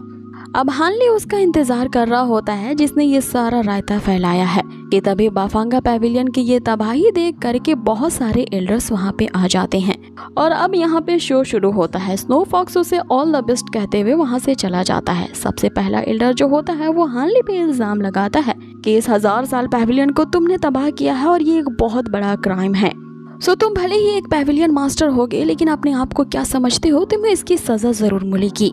जिस पे दूसरी एल्डर उसे कहती है कि आखिरकार ये एक पैविलियन मास्टर है, इसीलिए इसे सजा के तौर पे हम अगले 100 साल तक इसे लॉकअप में डाल सकते हैं ताकि ये अपनी गलती पे पछतावा कर सके। कि तभी तीसरा एल्डर कहता है कि जब तक तुम लॉकअप में रहोगे तो क्यों ना तुम्हारी उस मीटियोर शॉट को मैं रखवाली करूं। जिस पे हान ली इन तीनों की बातों को चुपचाप सुन रहा होता है और फिर कहने लगता है कि पहले एल्डर मुझे डांट रहे हैं, दूसरी एल्डर जो है वो मुझे पनिशमेंट देना चाहती है, और तीसरा एल्डर जो है वो मेरी तलवार को ही जब्त करना चाहता है। और इन तीनों में से सबसे ज्यादा डेयरिंग करने वाले एल्डर तो एल्डर चेन हैं, जिन्होंने ये सारा षड्यंत्र ही रचा था सिर्फ मुझे मारने के लिए। अब ये एल्डर चेन वही होता है जिसके बेटे को हान ली ने इतना पीटा था कि वहीं उसकी ऑन द स्पॉट ही मृत्यु हो जाती है। और ये एल्डर चेन अपने बेटे की ही मौत का बदला लेने के लिए हान ली के खिलाफ ये सारे षड्यंत्र रच रहा है, लेकिन वो इस बात को मानने से इनकार कर देता है, ये कहते हुए कि आखिर आप यहाँ के पैविलियन मास्टर हैं और सबसे ज्यादा मैं आपकी केयर करता हूँ, तो मैं आपको मरवाने का साजिश कैसे कर सकता हूँ। कि तभी एक डिसाइपल वहाँ पे दौड़ते हुए आता है जिसने हान ली को उस बाफांगा पैविलियन में जाने के लिए कहा था। वो यहाँ आते ही सबके सामने ये कबूल करने लगता है कि एल्डर चेन ने ही उसे धमकी दी थी कि वो जा करके हान ली को किसी भी तरह से उस बाफांगा पैविलियन में जाने के लिए कहे, और इसके बदले में एल्डर चेन ने जो उसे हाई लेवल का टूल देने का वादा किया था वो अपने वादे से मुकर गए हैं। अब एल्डर चेन अपने बचाव में यहाँ पे कहने लगते हैं कि ये जो बंदा है ये मुझे फंसाने की कोशिश कर रहा है, मैं तो इसे पहचानता भी नहीं हूँ। और वो उस डिसाइपल बंदे को एक लात मारते हुए परे कर देता है, लेकिन वो जो बंदा था उसकी एक्टिंग स्किल्स देख करके हमें पता चलता है कि उसके पूरे शरीर को तो डिवाइन मैसेंजर ने अपने वश में कर लिया है, और वही उस एल्डर चेन की पोल खोलने के लिए यहाँ पे नाटक कर रही है। आगे वो डिसाइपल जिसके अंदर डिवाइन मैसेंजर की आत्मा है वो एल्डर चेन से कहने लगती है कि मैं यहाँ पे सब कुछ कबूल करता हूँ, सिर्फ आप मुझे मत मारना। अब इससे पहले कि वो डिसाइपल और भी ज्यादा राज का फाश कर पाए, वो जो एल्डर चेन होता है उसी को मार डालता है तलवार उसके सीने में डालते हुए। आगे डिवाइन मैसेंजर उसकी बॉडी से बाहर निकलती है और हानली पे जाके कहती है कि उसकी तलवार की वार तो काफी ज्यादा खतरनाक थी, जिसपे हानली उसे शाबाशी देते हुए कहता है कि वो माउंटेन के नीचे जा सकती है क्योंकि डिवाइन मैसेंजर के लिए हानली ने 1000 वाइन्स की बोतल तैयार करके रखी है और इस मदद के बदले में हानली ने उसके लिए वहाँ पे वाइन्स की ट्रीट रखी है जिसे वो जाकर के एंजॉय कर सकती है। अब आगे एल्डर चेन का यहाँ पर्दा फाश हो चुका होता है क्योंकि उसने उस डिसाइपल को मार करके ये साबित कर दिया होता है कि यहाँ पे हानली को मरवाने के पीछे उसका ही हाथ है। वो यहाँ सबके सामने ये एक्सेप्ट भी करता है कि वो अपने बेटे की मौत का बदला हानली से लेना चाहता है क्योंकि हानली की वजह से ही उसका बेटा मारा गया, जिसपे हानली उसे कहता है कि मैंने तुम्हारे बेटे को नहीं मारा, सब वहीं पे थे जब तुम्हारा बेटा उस खाई से नीचे कूद पड़ा था। अब आगे वो बदले की आग में पूरी तरह से अंधा हो चुका था और हानली पे अटैक करता है, लेकिन हानली को मार पाना इतना भी आसान नहीं है। उसके अराउंड एक शील्ड क्रिएट हो जाती है जो कि उस एल्डर चेन के हर अटैक से उसे प्रोटेक्ट करती है। अब आगे काफी देर तक इनकी धुआंधार और जबरदस्त फाइट चलती है। अब आगे हानली जो होता है उस एल्डर के हर एक अटैक को आसानी से डॉज कर रहा होता है और आगे वो उस एल्डर से कहता है कि बस तुम्हारे पास इतना ही स्किल्स है, मुझ पे अटैक करने के लिए थोड़ी अपनी यूनिक स्किल्स का तो यूज करो। आगे वो एल्डर अपने रेड क्लॉड बर्निंग स्काई का यूज करता है जो कि सबसे पावरफुल अटैक है, लेकिन हानली उसके हर एक अटैक को आसानी से डॉज कर लेता है। अब हानली की ये पूछते ही कि ये बता कि तुम्हारे साथ और कौन मिला है, एल्डर चेन उसे कहता है कि तुम्हें क्या लगता है कि तुम सच में यहाँ के पैविलियन मास्टर बन गए हो और तुमने वाकई में वो मीटियोर शॉट वहाँ से निकाल ली थी। तुम कभी भी फ्यूचर में यहाँ के पैविलियन मास्टर नहीं बन पाओगे और ना ही वो सीक्रेट ट्रेजर्स तुम्हारे होंगे। जिस पे हानली उसे कहता है कि मुझे ये सब चाहिए भी नहीं, लेकिन मुझे ये जानकर के बहुत हैरानी हुई कि तुमने ये सारा कुछ उन सीक्रेट ट्रेजर्स को पाने के लिए और पैविलियन मास्टर के टाइटल को पाने के लिए किया था, लेकिन अफसोस कि यमराज के पास अब तुम जा रहे हो और ये ख्वाहिश तो अधूरी ही रह जाएगी।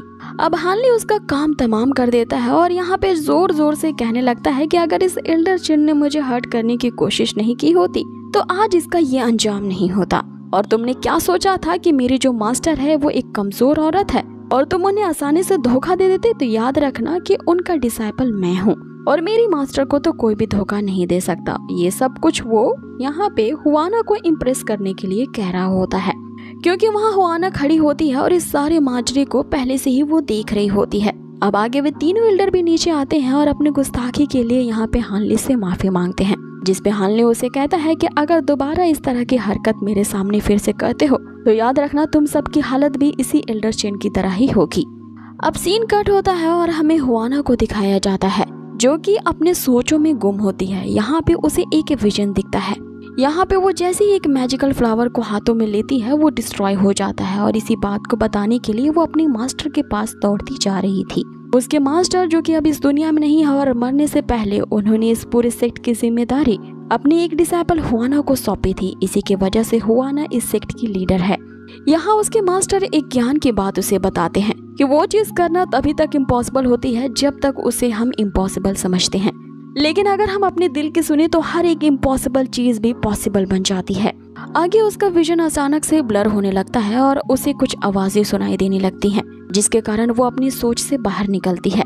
यहाँ पे हानली ही होता है जो चीख चीख के हुआना को ये बताने की कोशिश करता है कि उसके लिए उसने आज इतना बड़ा कांड किया, लेकिन कोई उसकी तारीफ करने के लिए नहीं आया। इवन कि वो यहाँ पर इतनी ज्यादा तोड़फोड़ मचा रहा है फिर भी अभी तक कोई उससे सवाल करने को नहीं आया। हुआना ये समझ जाती है कि हानली सिर्फ उसका अटेंशन पाने के लिए ये सब कुछ कर रहा है। वो गुस्से से जैसे ही उसके कमरे में आ रही होती है, यहाँ डिवाइन मैसेंजर इस बात को समझ जाती है और हानली से कहती है कि तुम्हें हुआना क्या इनोसेंट लड़की नजर आती है, याद रखो तुम इसे आसानी से झांसा नहीं दे सकते। आगे हुआना गुस्से में उसके रूम में तो पहुंचती है, लेकिन उसे बिना कुछ कहे हुए वहाँ से चली जाती है कि तभी हानली को जो उसकी एक असिस्टेंट कि उसी वक्त हानली को उसकी जो असिस्टेंट जिनान होती है कोड वर्ड में उसे बाहर बुलाती है। हानली बाहर आता है और वो एक डिसाइपल के पुट पे बहुत जोर से हाथ मारता है और उसे कहता है कि जिनान तुम्हें क्या लगा था कि तुम एक लड़की के वेश में आओगी तो मैं तुम्हें पहचान नहीं पाऊंगा। जिस पे वो डिसाइपल उसे कहता है कि मैं लड़का ही हूँ। और आप एक पेविलियन मास्टर है और ये सब काम करना आपको शोभा नहीं देता। कि तभी जिनान पीछे से आती है और उस पे हंसते हुए कहती है कि बहुत दिनों से मैं तुमसे नहीं मिली और तुम मुझे पहचान भी नहीं पाए। आगे हानली उससे पूछता है कि तुम्हें जो पता लगाने के लिए भेजा गया था तुम उसके बारे में क्या खबर लाई हो। अब आगे जो वो बताना शुरू करती है ये काफी इम्पोर्टेंट है, तो इसे ध्यान से सुने। आगे वो कहती है कि यहाँ पे जो सीक्रेट ट्रेजर के बारे में बातें चल रही है उसके बारे में तो भूल ही जाओ, वो अभी उतना ज्यादा इम्पोर्टेंट नहीं है।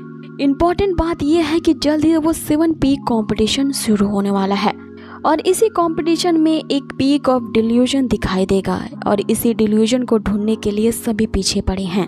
अब यहाँ हानली को ये सारा माजरा समझ में नहीं आ रहा होता है, इसीलिए वो जिनान से और भी ज्यादा एक्सप्लेन करने को कहता है, जिसपे जिनान उसे बताई है कि ये जो चांगान सेक्ट है एक्चुअल में ये 7 सेक्टों का एक फ्यूजन है। हुआना जो कि यहाँ की अभी लीडर है, इसे ये लीडरशिप विरासत में मिली है और अभी ये इन 7 सेक्ट से अकेले ही लड़ रही है ताकि वो उन्हें जीत करके इस सेक्ट में शामिल रख पाए। लेकिन उसकी ये विरासत तभी तक रहेगी जब तक वो उस पीक ऑफ इल्यूजन को ढूंढ नहीं लेती है और ये पीक ऑफ डिल्यूजन उसी सीक्रेट ट्रेजर से ही जुड़ा हुआ है और इसका साफ साफ एक शब्द में बस यही मतलब है कि उस पीक ऑफ डिस इल्यूजन को छुपाने के लिए ही ये सीक्रेट ट्रेजर का माया जाल बुना गया था। जिसपे हानली अब उससे पूछता है कि आखिर वो पीक ऑफ डिस इल्यूजन कहाँ पे है, जिसपे जिनान उसे बताती है कि वो छुपाया गया है और वो इसी सेक्ट के ही अंदर है और इस छिपी हुई चीज के बारे में इस सेक्ट का हर एक बंदा जानता है। और रूमर्स तो यहाँ तक के है कि तुम्हारी जो मास्टर हुआना है, उसके जो मास्टर थे जिन्होंने आत्महत्या की थी, वो मरने से पहले शायद तुम्हारी मास्टर हुआना को इसके बारे में बता करके गए हैं। कुछ लोग कहते हैं कि उसे इस सीक्रेट ट्रेजर का पता है और वहीं कुछ लोग कहते हैं कि उस हुआना को इसके बारे में कुछ नहीं पता।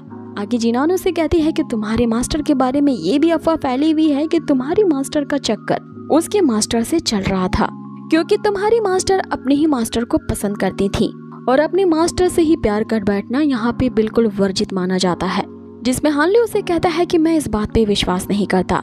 तो जिनान उससे कहती है कि विश्वास करो या ना करो, तुम्हें उस कंपटीशन के दौरान उस सीक्रेट ट्रेजर्स को पाना ही होगा, क्योंकि अगर उस सीक्रेट ट्रेजर को तुम ढूंढ नहीं पाए तो इस सेक्ट के जो सेवरल पीक मास्टर हैं वो सभी तुम्हें टारगेट बनाएंगे और तुम्हारे खिलाफ वो कुछ न कुछ योजना तो जरूर बनाएंगे। अब आगे जो हानली होता है इसी हिडन ट्रेजर को ढूंढने में लग जाता है। वो अपने कमरे की हर एक चीज को उधेड़ बुन करके रख देता है और हर एक चीज को बारीकी से जांचने लगता है कि आखिर पीक ऑफ डिल्यूजमेंट कहाँ छुपा हुआ है। जिसमें डिवाइन मैसेंजर उससे पूछती है कि ये सारे तो ट्रैश है, तो आखिर तुम्हें क्यों लगता है कि वो पीक ऑफ डिसइल्यूजन इनमें छुपा होगा।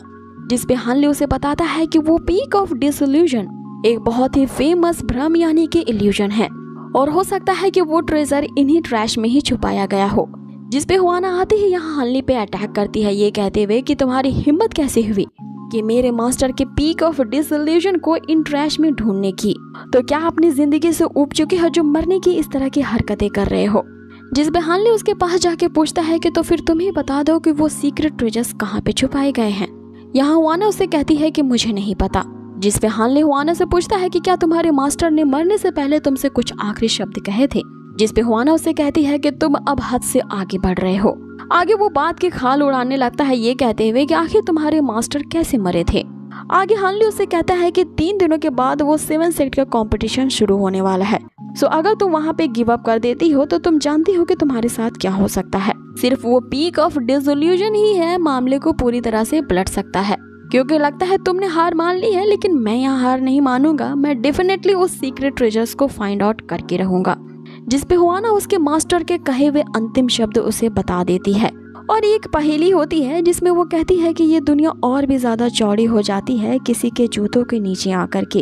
अब हानली जो होता है इस पजल को सॉल्व कर लेता है और हुआना से पूछता है कि क्या यहाँ पे कोई गहरी खाई है।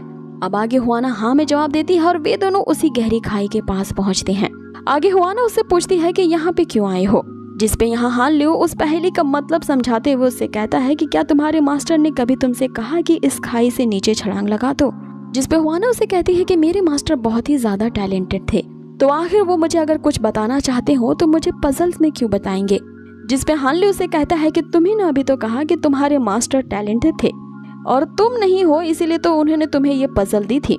अब आगे इस बात से हुआना चिढ़ जाते हैं और हानली को जवाब देने के लिए जब वो पीछे पलटती है तो हानली वहाँ से गायब था। हुआना यहाँ पे हानली को ढूंढने लगती है कि तभी हम देखते हैं कि अचानक एक डिल्यूजन से यहाँ पे हानली का हाथ बाहर निकलता है और वो हुआना को उसके अंदर खींच लेता है। अब वहाँ पे एक पोर्टल ओपन होता है और वे लोग रियल पीक ऑफ डिसइल्यूजन में पहुँच जाते हैं। यहाँ पे सिर्फ विश्वास का खेल था जो कि हानली ने उस पजल से समझ लिया था। अब जैसे ही पोर्टल ओपन होते ही वे दोनों एक साथ ही उसके अंदर जाते हैं। अब हुआना के जो मास्टर ने मरने से पहले पीक ऑफ डिसइल्यूजन के बारे में जो सीक्रेट्स बताए थे, उन्हें एक मेमोरी के जरिए वो हुआना को कुछ बताना चाहते थे। अब हुआना हानली के साथ उसके मास्टर की ही एक मेमोरी को देख रही होती है, जिसमें उसके मास्टर का सामना एक सेक्ट के लीडर के साथ हो रहा होता है, जो उससे लगातार कह रहे होते हैं कि 3 महीने गुजर चुके हैं और अब तक तुम ये नहीं समझ पाए कि इमेजिनरी को रियलिटी में कैसे चेंज करते हैं, और अगर तुम इस टेक्निक को नहीं सीख पाए तो तुम्हारी इस सेक्ट को मैं डिस्ट्रॉय कर दूंगा। अब यहाँ उन दोनों के बीच आक्रामक फाइट शुरू हो जाती है। हुआना अपने मास्टर को बचाना चाहती थी, लेकिन वो ऐसा नहीं कर पाती क्योंकि उसे बाद में पता चलता है कि वो तो सिर्फ अभी मास्टर की मेमोरी को ही देख रही है।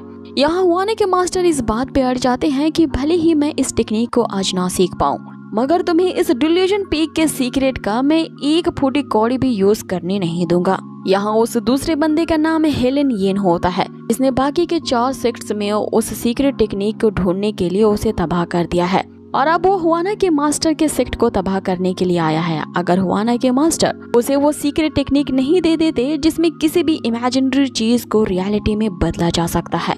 अब आगे उनकी फाइट देख करके यहाँ हानली हुआना से कह रहा होता है कि तुम्हारे मास्टर तो कुछ ज्यादा ही इंटेलिजेंट निकले, जो तुम्हें उस सीक्रेट तक पहुंचाने के लिए अपनी ही मेमोरी का इल्यूजन बना के वो तुम्हें दिखा रहे हैं, लेकिन दुर्भाग्यवश तुम्हें उन्हें पीटते हुए देखना पड़ रहा है। जिस पे हुआना उसे आंखें दिखाते हुए कहती है कि इस जगह पे क्यों आए हो, इस मकसद को याद रखना, जल्द से जल्द उस ट्रेजर को ढूंढो। अब आगे हानली उस ट्रेजर को ढूंढने के लिए चला जाता है। इधर इन दोनों की फाइट अभी भी चल रही होती है। यहाँ पे मास्टर किसी को आवाज देते हैं मदद करने के लिए, तो हुआना को लगता है कि मास्टर उसे ही पुकार रहे हैं, लेकिन वहाँ पे एक और बंदी अपेयर होती है जिसे मास्टर पुकार रहे होते हैं, और ये बंदी भी यहाँ पे इन मास्टर की ही डिसाइपल होती है। लेकिन यहाँ पे इनके जो मास्टर होते हैं वो हुआना से नहीं बल्कि इस बंदी से प्यार करते हैं। इसी बात का फायदा वो हेलेन येन उठाता है, उसकी डिसाइपल गर्लफ्रेंड को वहीं पे वो मार डालता है। अब उस डिसाइपल गर्लफ्रेंड के मरते ही मास्टर पूरी तरह से टूट जाते हैं, लेकिन एक्चुअल में उन्हें वो टेक्निक भी अब आ जाती है जिससे वो किसी भी इमेजिनरी को अब रियलिटी में चेंज कर सकते थे। इसलिए अब हेलेन येन जो होता है वो अब मास्टर को उनके सेक्ट का पीक मास्टर घोषित कर देता है, और आगे वो कहता है कि अब से ये टेक्निक तुम्हारे सेक्ट को बिलोंग करेगी, जिसे सभी सीक्रेट ट्रेजर के नाम से जानेंगे। अब यहाँ पे हानली को सारी गुत्थी समझ में आती है कि वो जो सीक्रेट ट्रेजर था वो एक्चुअल में हेलेन येन के द्वारा ही हुआना के मास्टर को दिया गया था, लेकिन जिस मेमोरी को अब तक वो लोग देख रहे होते हैं वो मेमोरी वापस से सेटअप होती है और फिर से वहीं से शुरू होने लगती है जब ये पहली बार इस मेमोरी में एंटर हुए थे। अब यहाँ पे वही मेमोरी के बार बार लूप चलती रहती है, जिसे देख करके हानली समझ जाता है कि अगर उन्होंने उस सीक्रेट ट्रेजर को छुपाया होगा तो इसी जगह में ही होगा, इसीलिए लूप के खत्म होने से पहले ही उन्हें वो सीक्रेट ट्रेजर यहाँ ढूंढना होगा। अब हानली वहाँ पे ढूंढ कर थक चुका था और एक ही मेमोरी को बार बार देख करके उसे बोरियत महसूस होने लगी थी। आगे वो हुआना से पूछता है कि क्या तुम्हें मिला, क्योंकि ये फॉर्मेशन तुम्हारे मास्टर का है, जिस पे हुआना उसे जवाब देती है कि मास्टर के सिखाए गए हर मेथड को उसने ट्राई कर लिया है, ना ही तो उसे इस फॉर्मेशन से निकलने का रास्ता मिल रहा है, ना ही वो सीक्रेट ट्रेजर। कि तभी हानली अपने दिमाग के घोड़े दौड़ाता है और ये समझ जाता है कि ये सारा रचाया गया फॉर्मेशन जो है वो मास्टर का नहीं बल्कि हेलेन येन का है। इसीलिए इस फॉर्मेशन को तोड़ने के लिए इन्हें फॉर्मेशन की आई पे अटैक करना होगा और इसके लिए हानली को मास्टर की जो डिसाइपल गर्लफ्रेंड है उसे मरने से रोकना होगा। और हानली का गेस यहाँ पे बिल्कुल सही हो जाता है, क्योंकि ये वाकई में उस दूसरे बंदे यानी हेलेन येन का ही रचाया गया फॉर्मेशन था, ताकि वो हुआना के मास्टर को टॉर्चर कर पाए। और इनके लिए सबसे ज्यादा टॉर्चर वाला सीन वही होगा जब इनकी गर्लफ्रेंड की मौत होती है, और यही इस फॉर्मेशन की ही आंख है। और अगर यही घटना हम होने से रोक देते हैं तो ये फॉर्मेशन अपने आप ही डिस्ट्रॉय हो जाएगी। लेकिन अभी भी वो मेमोरी का लूप चल ही रहा होता है। हेलेन येन यहाँ पे मास्टर से कहने लगता है कि तुम्हारी हिम्मत को दाग देना पड़ेगा कि तुमने मेरी फॉर्मेशन की आई को ढूंढ लिया है और इसे तोड़ने की कोशिश की है, और अब जबकि तुमने मेरी इस फॉर्मेशन के एरो को तोड़ ही दिया है तो मैं तुम्हें अपनी तरफ से एक और सीक्रेट ट्रेजर देना चाहता हूँ। अब जैसे ही वो एक मैजिकल पर्ल को उसकी तरफ फेंकता है, हुआना उसे देख करके समझ जाती है कि यही तो आखिरकार पीक ऑफ डिसइल्यूजनमेंट का सीक्रेट ट्रेजर है। लेकिन हानली तुरंत ही वो मैजिकल पर्ल हेलन येन की तरफ फेंक देता है क्योंकि वो एक ट्रैप था। वो पर्ल तुरंत ही वहाँ पे ब्लास्ट होती है और इस पूरे मामले को देख करके यहाँ हानली समझ जाता है कि इस हेलन येन ने हवाना के मास्टर को मारने के लिए पूरी तैयारी करके रखी थी। जिसपे हेलन येन उसे कहने लगता है कि अब तो तुम मेरे कई सारे सीक्रेट्स जान चुके हो, तो तुम्हें क्या लगता है कि मेरे इन सीक्रेट्स के जानने के बावजूद तुम मेरे इस फॉर्मेशन से निकल पाओगे? तुम देखो यहीं पे तुम्हारी कब्र कैसे बनती है। अब हानली ये समझ जाता है कि इस फॉर्मेशन को बनाने वाला हेलन येन है, इसीलिए इस फॉर्मेशन में इसकी मौत तो यहाँ पे नहीं होगी और यही कारण है कि मास्टर ने इस जगह पे कोई सीक्रेट ट्रेजर नहीं छुपाया होगा। अब आगे जैसे ही वो उस मेमोरी के इल्यूजन से बाहर निकलने वाले होते हैं, एक अलग सी जगह पे पहुंच जाते हैं जहाँ पीछे से उन्हीं के मास्टर की आवाज आती है। अब यहाँ पे मास्टर के सिर्फ स्पिरिट ही होती है जो कि हवाना को ये मैसेज देती है कि मैं जानता था कि तुम उस सीक्रेट ट्रेजर को ढूंढने के लिए काफी ज्यादा ऑब्सेस्ड हो, इसीलिए मरने से पहले मैंने तुम्हारे लिए वो क्लूज छोड़े ताकि तुम मेरी मेमोरी को यहाँ पे आके झांक सको। अब हवाना यहाँ काफी ज्यादा इमोशनल हो जाती है और अपने मास्टर से कहने लगती है कि आप मुझे कुछ बिना बताए ही मुझे अकेला छोड़ करके चले गए। इसमें मास्टर उसे कहते हैं कि टीचर होने के नाते आज मैं तुम्हें एक ऐसी चीज पास ऑन करता हूँ जिससे तुम इस डिसइल्यूजनमेंट पीक के लॉर्ड माने जाओगे। अब आगे हमें देखने से लगता है कि मास्टर अपने इस खास तरह की पावर को हुआना को पास ऑन करेंगे, लेकिन वो जो पावर होती है वो हुआना के बॉडी को आर पार करते हुए सीधा जाके हानली के बॉडी में एब्जॉर्ब हो जाती है, जिसके कारण अब हानली के अंदर एक्सट्रीम पावर आ चुकी थी। इस पावर के मिलते ही डिवाइन मैसेंजर यहाँ पे समझ जाती है कि ये तो किसी खास तरह की डिवाइन पावर है जो कि इस पूरे वर्ल्ड में सन ऑफ गॉड और मैसेंजर ऑफ गॉड के अलावा किसी तीसरे बंदे के पास इस तरह का डिवाइन पावर होना इम्पॉसिबल है। अब हानली में इस तरह की एक्सट्रीम पावर आ चुकी थी और वो मात्र अपने एक हैंड के गेस्चर द्वारा ही पूरी इन्वायरमेंट को चेंज कर देता है। अब आगे हमें यहाँ डिवाइन मैसेंजर से ये बात पता चलती है कि सिर्फ इस डिवाइन पावर को रखने वाला ही उस सीक्रेट ट्रेजर को पा सकता है जिसके कारण किसी भी इमेजिनरी को रियलिटी में बदल सकते हैं।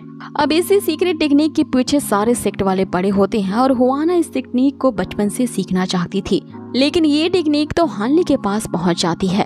आगे मास्टर यहाँ हानली से कहते हैं कि वो उन पे एक बहुत बड़ी जिम्मेदारी डाल रहे हैं और ये जिम्मेदारी उनके इस पीक ऑफ डिसइल्यूजन की है, जिसपे हुआना अपने मास्टर से पूछने लगती है कि ये इस सीक्रेट टेक्निक को लेना डिजर्व नहीं करता। मैं आपकी डिसाइपल हूँ, आपने मेरे बारे में क्यों नहीं सोचा? जिसपे मास्टर अभी हानली से ही कह रहे होते हैं कि इस पावर को काफी सावधानी के साथ यूज करना, क्योंकि जैसा स्पाइडरमैन ने कहा है एक्सट्रीम पावर के साथ एक ग्रेट रिस्पॉन्सिबिलिटी आती है। अब आगे यहाँ पे मास्टर की स्पिरिट भी वहाँ से गायब हो जाती है। इधर दूसरी तरफ हानली जो होता है वो हुआना से कह रहा होता है इसमें मेरा कोई दोष नहीं है, मुझे ब्लेम मत करना।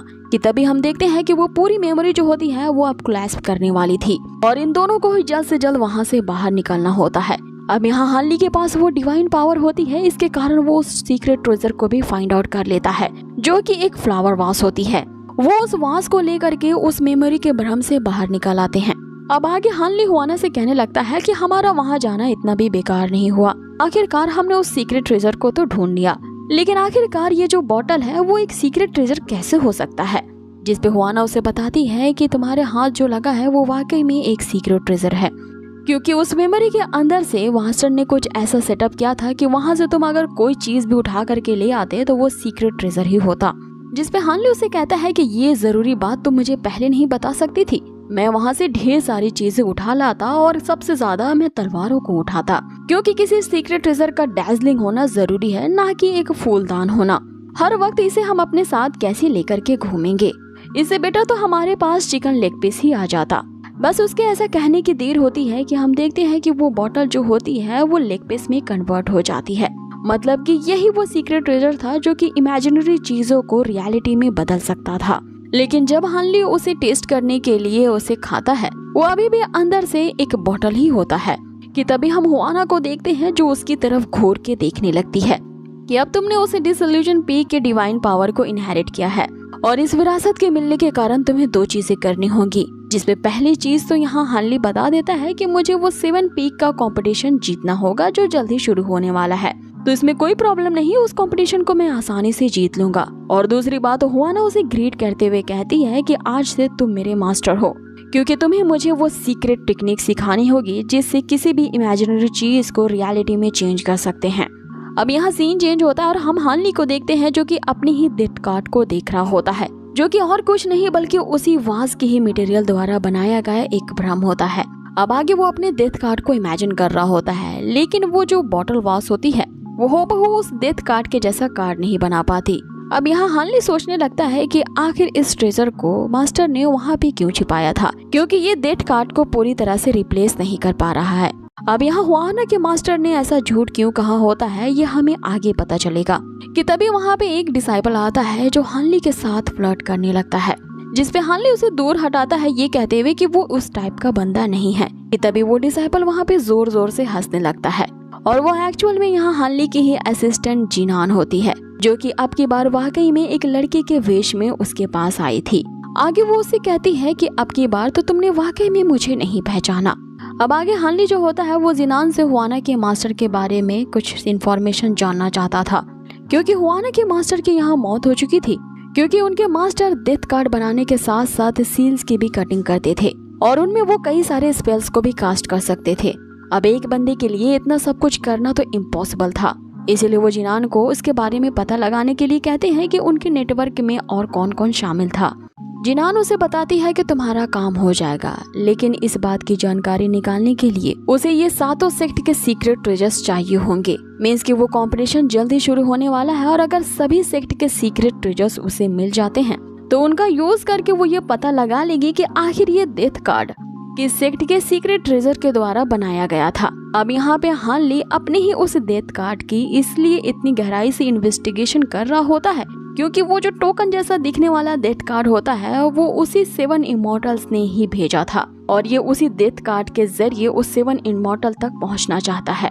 अब आगे जिनान जो होती है वो हानली की मदद करने के लिए 7 पीक्स में आने वाले 7 सेक्ट के जो सीनियर डिसाइपल होते हैं वो उन सभी के पिक्चर यहाँ हानली को देती है, क्योंकि हानली को उन सभी से ही फाइट करना है। अब आगे वो दिन आ ही जाता है जब 7 पीक कॉम्पिटिशन शुरू होता है। यहाँ पे एक सेक्ट मास्टर हुआना से कहने लगती है कि अब तक हमें तुम्हारे सेक्ट यानी कि पीक ऑफ डिसइल्यूजमेंट सेक्ट का सीक्रेट ट्रेजर नहीं मिला है, जिसपे हानली उसे डिफेंड करते हुए कहता है कि आखिर आपको इस सीक्रेट ट्रेजर की क्या जरूरत है। तो वो लीडर यहाँ हानली से कहती है कि तुम इस सेक्ट के लगता है यंग मास्टर हो, लेकिन तुम्हें इतना भी नहीं पता कि इस 7 पीक कंपटीशन का ओरिजिनल इंटेंशन ही यही है कि वो 7 सेक्ट अपने अपने सीक्रेट ट्रेजर्स को लाएंगे और उसी के भरोसे यहाँ पे एक दूसरे से फाइट करेंगे और अपने अपने मार्शल आर्ट्स को वेरीफाई करेंगे। और इस रूल को सेटअप करने वाले हमारे ओल्ड पेविलियन मास्टर ही थे, जिसपे हानली उसकी बेइज्जती करते हुए कहता है कि यहाँ ज्यादा बकरे की अम्मा बनने की जरूरत नहीं है। अब ये पीक ऑफ डिसइल्यूजमेंट काफी ज्यादा पेचीदा नाम है, इसीलिए इसे फायर पीक कहेंगे। आगे हानली उनसे कहता है कि तुम्हें क्या लगता है कि हमारे फायर पीक के पास हमारा सीक्रेट ट्रेजर नहीं है। अब वो उन 7 सेक्ट के लीडर को वो सीक्रेट ट्रेजर अपेयर करके दिखा ही देता है और यही वो सीक्रेट ट्रेजर होता है जिन पे इन सभी के इतने सालों से नजर थी। लेकिन ये जानकर के सभी हैरान रह जाते हैं कि एक टूटा हुआ वॉस कैसे आखिर एक सीक्रेट ट्रेजर हो सकता है। अब सभी लोग यहाँ पे इस ट्रेजर को फेक मानते हैं, इसीलिए हानली इस चीज को साबित करने के लिए मैदान में उतर जाता है और अब सबके सामने वे अनाउंस कर देता है कि वो ही उनके इस फायर पीक का नया मास्टर है, क्योंकि मास्टर ने वो डिवाइन पावर हानली को ही तो विरासत में दी थी। अब सभी लोग इस बात को मजाक समझ रहे होते हैं कि तभी हुआना यहाँ पे आके कंफर्म करती है ये बात सच है, वही अब से हमारा नया पीक मास्टर है। अब जो लोग इसका विरोध करने के लिए हानली के पास कूद पड़ते हैं उस पे अटैक करने के लिए, हानली उन सभी को यमराज के पास पहुंचा देता है। अब हानली सभी से कहता है कि अब किसी और को भी सबूत चाहिए तो वो मेरे सामने आ सकता है। अब आगे उसके कई बार ललकारने के बावजूद भी कोई सामने नहीं आता कि तभी एक बूढ़ा उठ खड़ा होता है और सभी से कहता है कि हम यहाँ पे 7 पीक कंपटीशन के लिए आए हैं, इसीलिए हमें शांति समझौता करते हुए इस कंपटीशन में भाग लेना चाहिए। अब आगे उसकी बात सुनते हुए 3 पीक मास्टर वहाँ पे पहुँचते हैं और अपने अपने सीक्रेट ट्रेजर्स निकालते हैं और यहाँ वो कंपटीशन के लिए तैयार होते हैं। अब इसकी परमिशन भी वो बकरी की अम्मा दे देती है, ये कहते हुए कि पहले यंग पेविलियन मास्टर यानी कि हानली को इन तीनों सेक्ट से लड़ना होगा, उसके बाद आगे का आगे देखेंगे। अब आगे कंपटीशन का आगाज होता है। वे तीनों ही अपने सीक्रेट ट्रेजर्स के साथ एक साथ ही हानली पे अटैक करते हैं। अब इससे पहले कि वो हानली तक पहुंच पाते, तीनों ही औंधे मुंह वहाँ पे गिर जाते हैं। यहाँ हानली सोचने लगता है कि उसने अभी तक एक चाल भी नहीं चली तो आखिर ये किसने किया। अब ये तीनों जो होते हैं इन्होंने हानली की पावर देखी ही होती है, इसीलिए वे तीनों यहाँ पे नाटक कर रहे होते हैं कि ये लोग हानली का मुकाबला नहीं कर पाएंगे। ये देख के बकरी की अम्मा जो होती है वो गुस्सा हो जाती है कि आखिरकार उसने किन कायरों पे भरोसा किया। ये तो मैदान में उतरते ही गुब्बारे की तरह फुस हो गए बिना लड़े हुए। अब हानली वहाँ से चलते बनता है कि तभी वहाँ पे कि एक मास्टर जो कि तियानजिन पीक का मास्टर है वो हानली पे अटैक करता है। आगे वो कहता है कि मेरे हाथ में मेरे सेक्ट का ये जो सीक्रेट ट्रेजर है ये स्नीक अटैक करने के लिए जाना जाता है और आज तक इसके अटैक से कोई भी नहीं बच पाया है। जिसमें हानली उसके इस भारी भरकम डायलॉग का कोई जवाब ना देते हुए वो अपने फूलदान वाले ट्रेजर से उस बड़े से तलवार पे अटैक करता है। अब आगे वो फूलदान तो काफी भारी भरकम वेपन निकला। हानली इसका यूज करके उस तियानजिन पीक के मास्टर की खूब कुटाई कर रहा होता है। साथ में वो इस फूलदान का यूज एक शील्ड की तरह भी कर रहा होता है। काफी देर तक यहाँ इनकी फाइट चलती है। फिर हम देखते हैं कि हानली ने उस सीक्रेट टेक्निक का यूज करके एक बड़े से हैमर की डिमांड की होती है, जिसके कारण वो जो फूलदान होता है वो एक बड़े से हथौड़े में कन्वर्ट हो जाता है। अब हानली उस बड़े से हथौड़े को यूज करता है और उस मास्टर को वहीं धराशायी कर देता है, जिसके कारण उस दूसरे मास्टर का जो सीक्रेट ट्रेजर होता है वो वहीं डिस्ट्रॉय हो जाता है। अब सभी लोगों में यही कुसुर पुसुर चलने लगती है कि ये जो फायर पीक का सीक्रेट ट्रेजर है वो तो वाकई में काफी ज्यादा पावरफुल है। अब आगे एक इंस्ट्रक्टर आके बताता है कि कोई भी सीक्रेट ट्रेजर इतनी आसानी से नहीं टूट सकता। इस मास्टर ने कंपटीशन में पार्टिसिपेट करने के लिए अपने फेक सीक्रेट ट्रेजर को लाया था, जो कि पैविलियन के रूल्स के खिलाफ है। इस पे हानली जो कि अब उस पूरे इलाके का नया पैविलियन मास्टर है वो नया रूल सेटअप करता है। आज से ही वो इस कंपटीशन में लाए जाने वाले हर सीक्रेट ट्रेजर को पर्सनली आइडेंटिफाई करेगा। इसी के साथ ही एपिसोड यही खत्म होता है। सो गाइस, आप लोगों को ये कॉम्बो एपिसोड कैसा लगा मुझे कमेंट बॉक्स में जरूर बताएं। और हाँ, अगर वीडियो जरा से भी अच्छी लगी हो तो प्लीज इसे लाइक करना ना भूलें। बहुत ही जल्द मिलेंगे इसके नए अमेजिंग एपिसोड के साथ। Till then take care, stay healthy, bye.